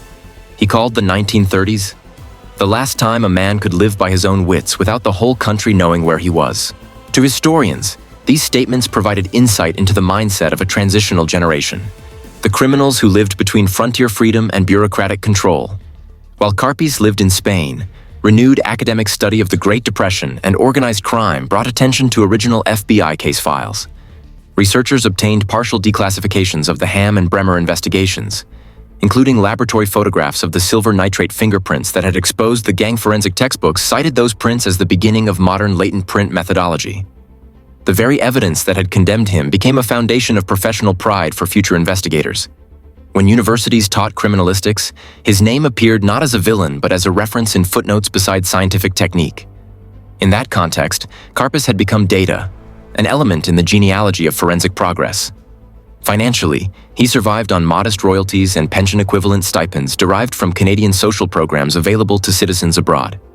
His correspondence from this period shows meticulous accounting and adherence to legal requirements for residency and taxes. The discipline that had once made him an effective strategist now sustained him in solitude. Friends described his apartment as sparse, with neatly arranged books and notes. He retained newspaper clippings about Alcatraz's conversion into a tourist site and the FBI's centennial celebrations.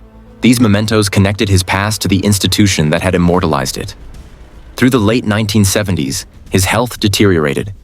He suffered from diabetes and heart disease, conditions compounded by age and years of confinement. Nevertheless, he continued to answer letters from historians seeking clarification about names, dates, and events. His responses remained factual and concise.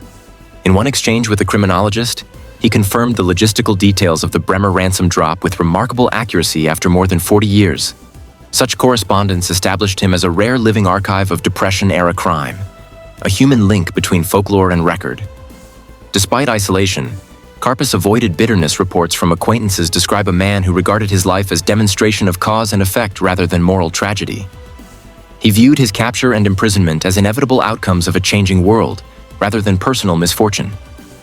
In this analytical detachment lay the final expression of the discipline that had defined him, an ability to accept structure, whether imposed by law or by habit.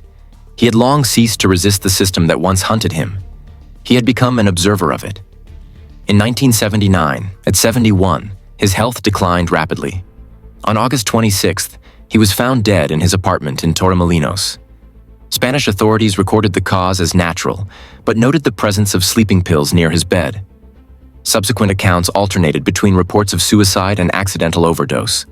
Official records listed probable barbiturate poisoning. The Canadian consulate managed repatriation of documents and personal effects. His remains were cremated, and his ashes interred quietly in Montreal. Newspapers carried brief obituaries summarizing his life in a few sentences. Last survivor of the Karpis Gang, captured by J. Edgar Hoover in 1936, dead in exile at 71. There were no ceremonies, no family gatherings, no public retrospectives. His death marked the end of the generation that had defined America's first great federal manhunts. With his passing, every principal figure of the 1930s gangster era was gone. What remained were archives, case files, mugshots, forensic exhibits, and the institutional culture they created. The FBI, now entering the technological age of computers and databases, still reference the Ham and Bremer cases as historical milestones. Hoover's successors cited them as examples of how innovation could translate into authority. In this continuity, the story of one criminal extended beyond his lifetime into the structure of national law itself. Karpis's legacy resisted simplification. To the government, he had been the final validation of centralized enforcement. To historians, a witness to transformation. To criminologists, a subject of endurance and adaptation. His long imprisonment and quiet exile illustrated the reach and permanence of the system that replaced the chaotic freedom of his youth. The fingerprints lifted from the ransom notes in 1933 had outlived him by decades, still cataloged in the FBI's archives, still legible under glass, a permanent chemical record of both guilt and history. In retrospect, the years of freedom he spent in Canada and Spain were extensions of confinement rather than release. He lived within rules, observed schedules, and avoided disruption. The habits of a man who had spent more than half his life in institutions. The solitude of exile differed little from the isolation of a cell, except that the walls were invisible. Yet that quiet existence represented closure in its purest form. The final convergence of punishment, reflection, and disappearance. The system had not only captured him, it had absorbed him, shaping even the rhythm of his remaining days. By the close of the 1970s, public memory of Alvin Karpis faded into historical summary. The tourist brochures of Alcatraz listed him among notable inmates between Capone and Kelly. Law enforcement manuals cited his case as precedent for interjurisdictional coordination. Forensic laboratories displayed reproductions of his fingerprints as early examples of chemical development. He existed simultaneously as evidence, cautionary tale, and curiosity. In this transformation lay the enduring legacy of both the man and the system that defined him. A convergence of criminal ingenuity and bureaucratic permanence that together shaped the modern age of investigation.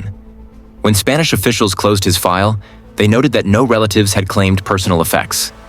The documents, letters, notebooks, photographs were returned to Canadian archives, completing the cycle that had begun in his birthplace more than 70 years earlier. The record ended where it began, reduced to paper and classification. Alvin Karpis, the planner, the fugitive, the prisoner, and the observer, had become one more entry in the endless catalog he once defied. The arrest of Alvin Karpis in 1936 ended the era of armed fugitives and inaugurated the age of centralized law enforcement. The FBI, still developing its identity, emerged from that victory as a symbol of National Competence Congress, impressed by results and eager to strengthen federal reach, expanded the Bureau's funding and authority. J. Edgar Hoover understood that his organization's survival depended not merely on efficiency but on perception.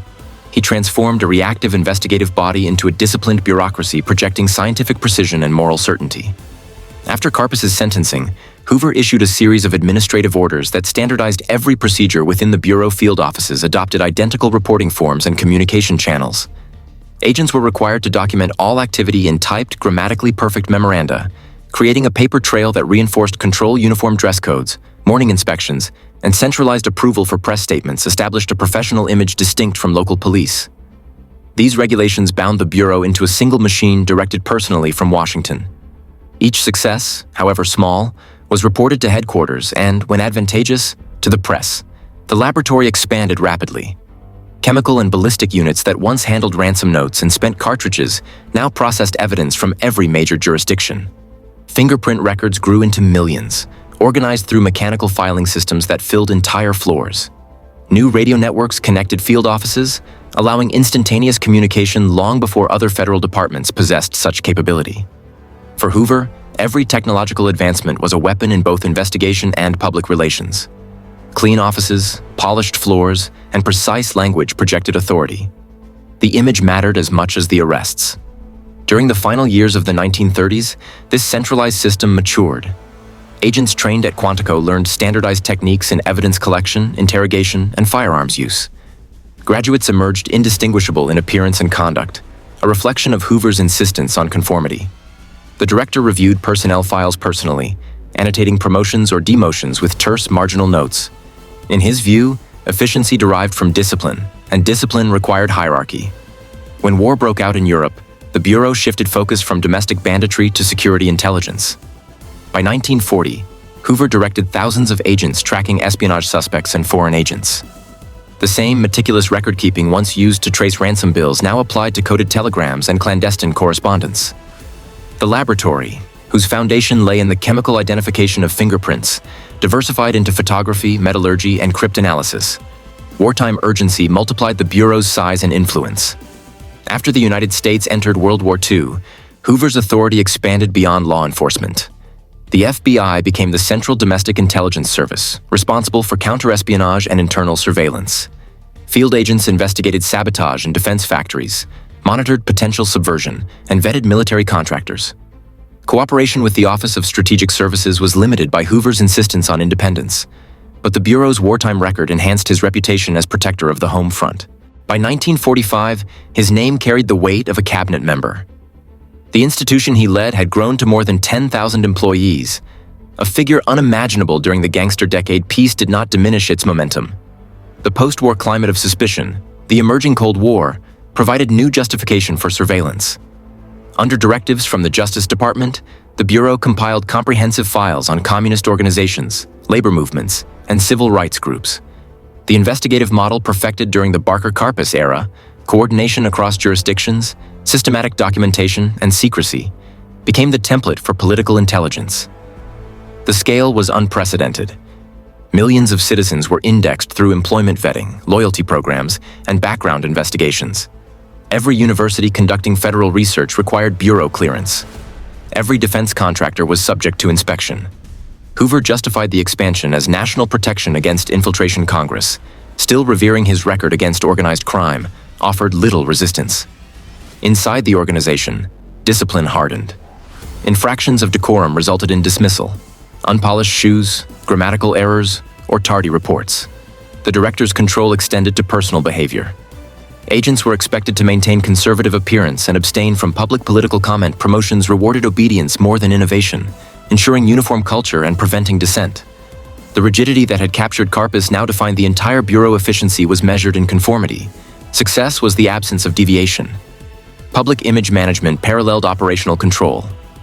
Hoover cultivated relationships with journalists and film producers, ensuring that portrayals of the FBI reflected his preferred narrative.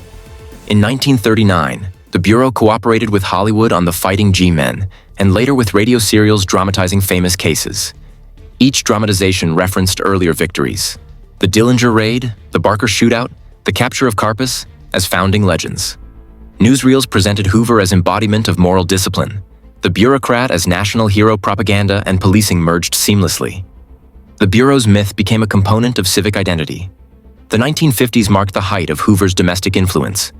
Anti-communist campaigns gave him political leverage few unelected officials had ever possessed. Senators and presidents requested confidential reports. State governors sought his approval for cooperative programs.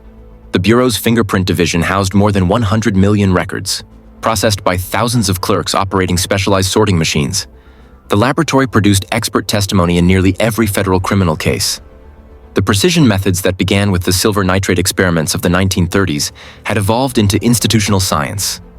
Public trust remained strong. To citizens who remembered the gangster years, Hoover's bureau represented safety and order. Schools invited agents to lecture. Civic groups celebrated FBI Day events. Popular magazines published articles on forensic innovation. Behind that polished exterior, however, Hoover maintained extensive personal files on politicians, journalists, and public figures, ensuring leverage should criticism arise. The system of documentation that had once cataloged criminals now encompassed the nation's leadership itself. The same centralization that ensured success in investigations enabled surveillance of unprecedented scope. Through the 1960s, Hoover's control persisted even as American society changed. Civil rights movements, student protests, and opposition to the Vietnam War redefined internal security priorities. The Bureau, accustomed to viewing dissent as potential subversion, applied Cold War logic to domestic unrest. Programs such as COINTELPRO extended surveillance into political and social activism. Agents who once tracked kidnappers now infiltrated protest organizations, gathering intelligence on demonstrations rather than crimes. The techniques developed to capture fugitives were now tools of political containment. Public perception began to divide. To many, Hoover remained the incorruptible guardian of law. To others, he represented repression. Yet few challenged him openly. His tenure, stretching from 1924 onward, had no precedent. Presidents came and went. The director remained. When controversies emerged, Hoover countered with data, statistics, and carefully timed publicity. The Bureau's archives, containing decades of crime rate charts and solved case figures, formed an empirical shield. No administration risked removing the man whose institution defined national stability. By the late 1960s, technological modernization accelerated. Computerized record-keeping began replacing manual files. The National Crime Information Center, launched in 1967, allowed real-time data exchange between states. A direct descendant of the fingerprint systems created during the 1930s, kidnappings forensic science adopted automated fingerprint identification and chemical analysis using spectrometry.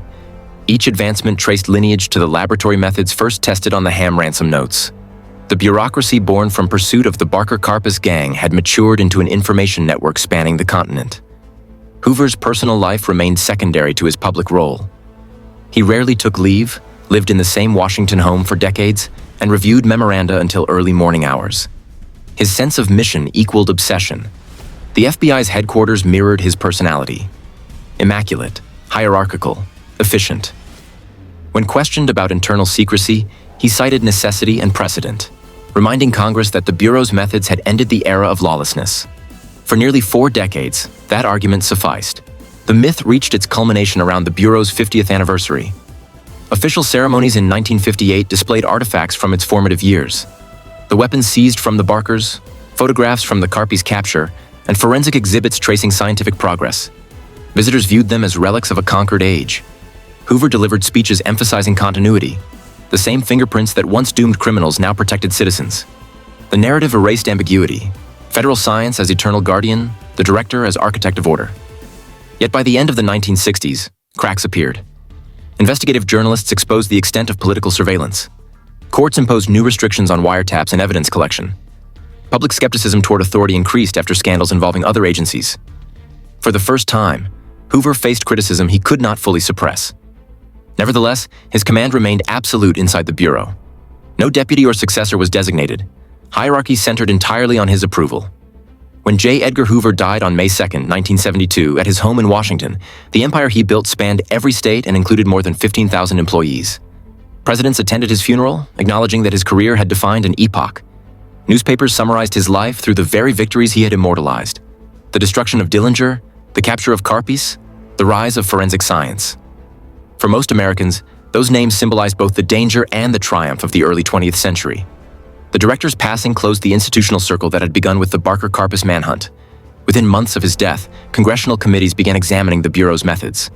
Files accumulated during decades of secrecy revealed surveillance of political figures, journalists, and civil rights leaders. The revelations tarnished the myth but also confirmed its magnitude. Hoover's strength had lain not merely in authority but in documentation. Every act, lawful or otherwise, existed in a record somewhere in his archives. Even in criticism, his system endured as evidence. By 1972, the structure of modern federal law enforcement was complete.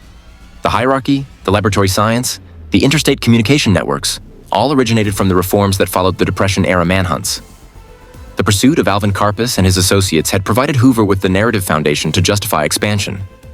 From that beginning emerged an institution that fused investigation, intelligence, and image into a single mechanism of power.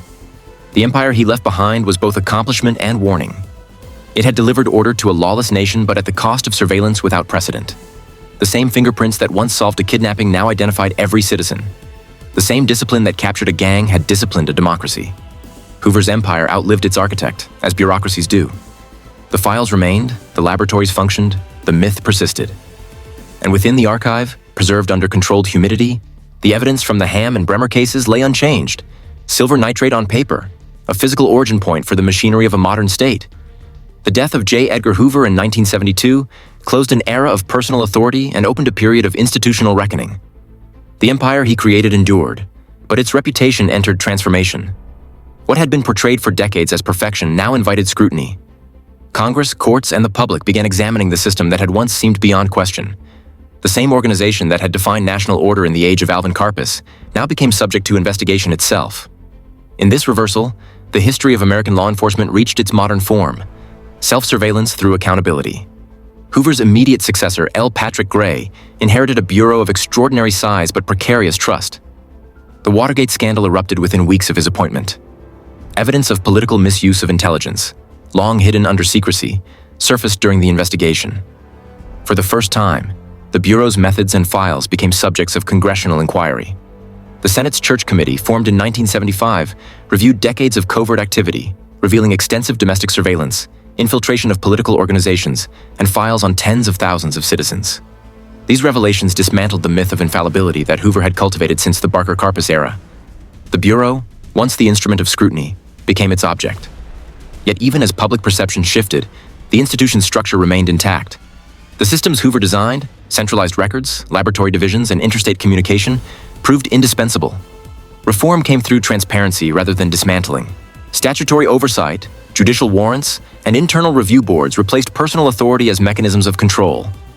In this evolution, the Bureau transformed from a director's empire into a regulated component of the democratic state.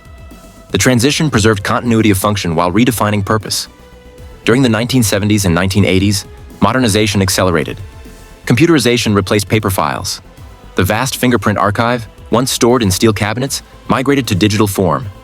The Integrated Automated Fingerprint Identification System, IFIS, developed in the 1990s, allowed comparison of millions of prints within minutes, an advancement unimaginable in 1933 when technicians used silver nitrate and magnifying lenses to expose the Barker Karpis Gang. Every modern forensic success traced lineage to those early experiments. The fingerprint, once an accidental clue on a ransom note, became the universal emblem of identification, linking past to present through science and permanence. The Bureau's laboratory expanded into specialized branches of DNA analysis, explosives research, and digital forensics. Chemical methods that once produced faint outlines of perspiration now evolved into molecular sequencing capable of identifying individuals from microscopic fragments. The continuity between eras lay not in tools, but in principle. The belief that evidence, properly examined, could speak without error. That philosophy, born in the aftermath of the Ham kidnapping, survived every administrative change and political controversy. Institutional memory preserved the historical foundation. Training programs at Quantico included case studies of the 1930s kidnappings, presented not as nostalgia but as instruction in persistence, coordination, and precision. Recruits learned how the Bureau's credibility had been established through the careful reconstruction of crime scenes, the systematic tracing of ransom bills, and the eventual capture of fugitives once considered untouchable. The story of Alvin Karpis remained part of that curriculum, representing both triumph of method and warning against complacency. The moral drawn from history was clear. Procedure must outlast personality. Public trust, eroded during the post-Hoover investigations, gradually rebuilt through accountability. Directors appointed after 1972 served fixed terms, answerable to both Congress and the Attorney General. Open communication with media replaced controlled propaganda. The Bureau began releasing declassified case files under the Freedom of Information Act, allowing citizens to examine historical records directly. Among these were thousands of pages related to the Barker Karpis investigations, laboratory reports, telegrams, field notes, and photographs. For researchers, the documents revealed the meticulous effort behind each breakthrough. For the public, they exposed the human dimension of history once shrouded in myth. As decades passed, historical perspective deepened. Scholars analyzing the evolution of federal law enforcement identified the Barker Karpis pursuit as the turning point that established the modern template: national jurisdiction, forensic science, and coordinated intelligence. Before 1933, law enforcement had been fragmented by state boundaries. After the kidnappings, it operated as a single network. The transition from chase to bureaucracy reflected the transformation of America itself, from a nation of isolated communities to one integrated by communication, technology, and centralized governance. The fingerprint evidence from the Ham case symbolized that shift, a local crime solved through national science. Technological progress carried the Bureau into new domains. The rise of cybercrime, terrorism, and global intelligence in the late 20th century demanded adaptation beyond anything Hoover's generation could imagine. Yet the foundation he built persisted. Each data network, each interagency task force, each forensic laboratory functioned on the principle of coordinated investigation established during the 1930s. The same systematic pursuit that once followed fugitives across state lines now traced digital footprints across continents. The continuity between eras was structural and philosophical, persistence through documentation. The FBI's museum exhibits reflected this historical arc. In displays at the Hoover Building, photographs of the Barker Karpis Gang appear alongside modern forensic equipment. Visitors trace the evolution of investigative science from rudimentary fingerprint chemistry to DNA sequencing and digital evidence recovery. The narrative follows a single unbroken line from the ransom notes of 1933 to the encrypted data of the present. Each milestone, fingerprint databases, ballistic comparison, chemical analysis, serves as both commemoration and justification of institutional permanence. Public fascination with the outlaw era endured, reshaped through cinema, literature, and documentary. Films revisited the 1930s with stylistic dramatization, portraying gangsters as tragic figures and federal agents as symbols of order. Yet behind entertainment, archival accuracy preserved reality. Museum curators and historians continued referencing original FBI documents to correct fiction with fact. In these reconstructions, Alvin Karpis reappeared not as legend but as case study, the professional criminal whose intelligence made him formidable and whose capture demonstrated the ascendancy of systemic control over individual cunning. By the 21st century, the Bureau operated within a landscape of oversight unimaginable in Hoover's time. Internal auditors reviewed investigations. Inspectors general monitored conduct. Courts required disclosure of evidence chains. Despite procedural constraints, the institution retained the culture of precision inherited from its origin. Every new generation of agents studied the handwriting of early field reports and the photographic negatives of fingerprint evidence to understand the origins of their profession. The story of the Karpis Gang remained a permanent part of that instruction, its lessons both technical and moral. The technological continuity from silver nitrate to DNA, from paper files to databases, encapsulated the deeper continuity of philosophy. That order derived from evidence and authority from knowledge. This belief justified the Bureau's enduring existence long after its founding figures had died. The empire Hoover built no longer depended on a single personality. It depended on process, replication, and memory. In this way, the institution achieved the immortality its founder sought, transformed from individual legacy to systemic logic. The enduring impact extended beyond law enforcement. Academic criminology, forensic science, and public administration adopted methods pioneered by the FBI laboratory. The standardization of evidence collection, chain of custody procedures, and interagency coordination spread through every level of policing. What began as a reaction to one gang's crimes became the architecture of a national justice system. The Karpis case, once a sensational headline, evolved into the foundation of operational theory. Public evaluation of Hoover's era remained complex. Critics emphasized violations of privacy and political manipulation. Supporters cited the establishment of professionalism and discipline. Both views derived from the same origin: the Bureau's assertion of central authority over chaos. The duality reflected the broader American condition, the tension between freedom and order, individuality and regulation. The legacy of the Karpis pursuit embodied that balance, a necessary confrontation between lawlessness and systemization, between chance and science. Within the FBI itself, institutional memory persisted as continuity of culture.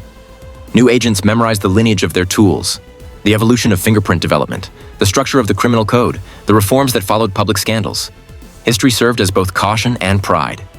When instructors at Quantico described the Ham and Bremer kidnappings, they emphasized not the violence but the methods: coordination, evidence, and persistence. Those values defined the Bureau's survival long after the original enemies vanished. As decades advanced, digital technology replaced chemical methods, but the principles of trace and record remained unchanged. Algorithms replaced clerks, but each search for a match between digital patterns and stored data echoed the silver nitrate reactions of 1933. The past existed inside the present as operational DNA, unseen yet formative. The FBI, whether confronting organized crime, espionage, or terrorism, still operated on the same foundation built through the defeat of the Karpis Gang, the belief that no act escapes identification when knowledge and method converge. By the early 2000s, the original physical evidence from the 1930s, fingerprints, photographs, and reports, was preserved under climate control in the Bureau's historical archives. Researchers examining the documents noted that the prints remained visible, the silver compound still adhering to paper after 70 years. The durability of that evidence mirrored the endurance of the institution itself. The forensic trace outlasted the men who made it, the director who ordered its discovery, and the century that witnessed both their rise and fall. As the 21st century advanced, the FBI confronted new challenges: cybercrime, terrorism, and digital privacy. Yet every modern policy referenced its historical lineage. In official statements, the Bureau continued to invoke its early triumphs as validation of mission. The Ham and Bremer cases remained among the most cited examples of investigative innovation. Internal publications commemorated anniversaries of the 1936 Karpis arrest as symbolic moments in institutional history. The line between memory and identity had vanished. The Bureau's existence was its narrative. Nearly a century after the Karpis Gang's destruction, the legacy remains embedded in every mechanism of modern justice. Fingerprint sensors on digital devices, biometric passports, and forensic databases trace conceptual ancestry to the same laboratory that once painted ransom notes with silver nitrate. Each technological iteration extends the logic born from that first discovery, that individuality leaves a trace, and that science can find it. The institutional structure built to pursue Alvin Karpis now maps the fingerprints of entire populations, a transformation both inevitable and complete. The story's conclusion lies not in the capture of one man, but in the permanence of the system his crimes helped create. The FBI stands as monument to the transformation of disorder into data, of violence into procedure. Its laboratories continue to expand, its archives to accumulate, its history to validate its authority. Inside those archives, among thousands of cases, the files labeled Barker Karpis remain preserved. Within them lie the prints, the letters, the photographs, and the memoranda that mark the origin of the modern investigative state. The evidence, once proof of guilt, has become a record of creation. The salt from a man's fingertips, preserved through chemical reaction, gave birth to a structure of permanence far beyond his lifetime. Through it, the narrative of crime, capture, and consequence evolved into the foundation of contemporary justice. The world that began with ransom and pursuit now operates through databases and codes. The same logic endures. Every action leaves a trace, and every trace defines history. The sound that ended the gangster era was not the burst of a machine gun at Lake Weir or the command shouted on Canal Street. It was the quiet turning of a page, the rustle of paper sliding into a file drawer, the mechanical click of a lock securing evidence now destined for history. The Bureau recorded its victory, archived the documents, and moved forward. The nation, relieved and fascinated, turned its attention elsewhere. Yet the traces remained: photographs, fingerprints, and the disciplined systems they inspired. The 1930s had begun in chaos, banks collapsing, families migrating, criminals moving faster than the laws that pursued them. By the century's end, that landscape was unrecognizable. The roads once patrolled by bandits became interstates lined with surveillance cameras. The laboratories that tested silver nitrate became digital facilities reading the sequence of DNA. The fingerprints of Alvin Karpis, taken in 1936, were entered decades later into automated databases that could identify an individual in seconds. His capture had symbolized the future long before it arrived. The agents who stood at Lake Weir in Chicago and on Canal Street aged and disappeared. Their reports survived them. Stored in federal archives, their handwriting remains crisp, their descriptions methodical. The angle of a window, the caliber of a bullet, the serial number of a ransom bill. Each detail reflects a moment when improvisation gave way to procedure. What began as pursuit ended as record-keeping. A transformation so complete that later generations could study it without sensing its violence. For the Bureau, the Barker Karpis story became foundational myth. Every new agent learned its sequence. The Ham kidnapping, the fingerprint discovery, the Bremer ransom, the Lake Weir siege, the New Orleans arrest. The chronology served not merely as history, but as institutional scripture defining what federal law enforcement meant. Each success proved that order was possible through discipline, that crime could be measured, mapped, and neutralized by method. The Bureau's endurance owed less to force than to documentation. Paper replaced gunfire as the instrument of control. The artifacts of that time endure under careful preservation. The ransom letters treated with silver nitrate still display faint white ridges, the ghostly chemistry of touch frozen in time. Microscopes reveal crystalline traces of chloride where sweat once dried. These fragile residues outlasted every human involved. They are, in a sense, the physical soul of modern investigation. Anonymous, clinical, exact. When technicians examine them today, they see not only evidence of guilt, but the beginning of their profession's language. Public fascination continues in cycles. Exhibits reopen, documentaries recount the pursuit. Tourists walk through restored prison cells at Alcatraz, reading captions about Alvin Karpis. His name, once shouted in headlines, now appears in quiet print between dates. The violence has receded into narrative, the panic into curiosity. Visitors see glass cases of weapons, coded telegrams, and mugshots arranged beneath neutral lighting. The presentation is orderly, the moral implicit. Chaos subdued, system victorious. The world that followed confirmed the permanence of that system. Each technological advance, computers, satellites, biometrics, expanded the reach of the principle first demonstrated on those ransom notes. That identity leaves a mark, and that marks can be read. Law enforcement evolved from reaction to prediction, from pursuit to prevention. Databases replaced wanted posters, algorithms replaced intuition. Yet the genealogy remained visible. Behind every new tool lies the same assumption that guided the Bureau's first scientists: that knowledge, properly organized, is power. The individuals at the story's center dissolved into history. Fred and Ma Barker died in the smoke of Lake Weir. Doc Barker fell on the rocks of Alcatraz. Alvin Karpis, the strategist who outlived them all, ended his life quietly in exile.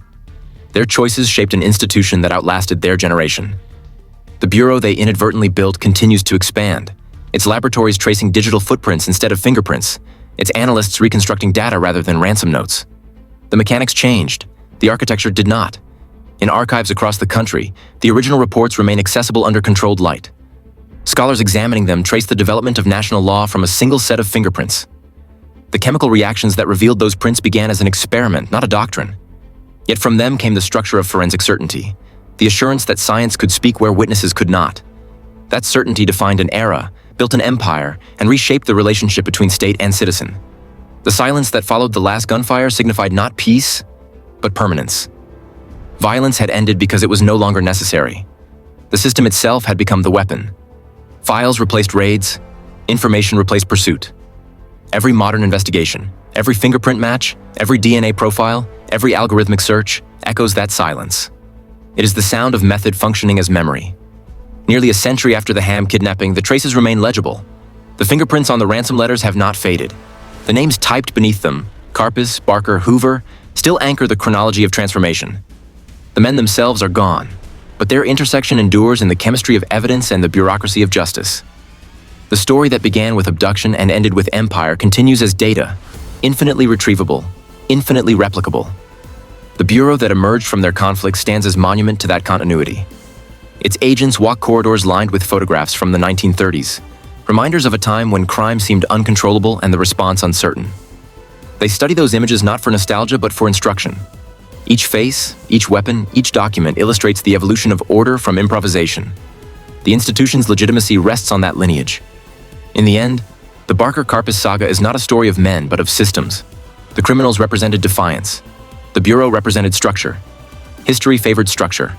What remains is the architecture of process, the chain of custody, the laboratory report, the classification code. From these components grew a national faith that evidence is truth and truth can be engineered. The myth of the outlaw faded. The myth of the file endured. The silence after gunfire persists in every archive and database where their story resides. It is the sound of preservation, the quiet hum of climate control around brittle paper that once captured the touch of a man who believed he could not be caught. It is the calm of a world that replaced pursuit with procedure and rebellion with record. The fingerprints remain, faint but permanent, marking the point where human action met the permanence of system, a meeting that defined the modern age.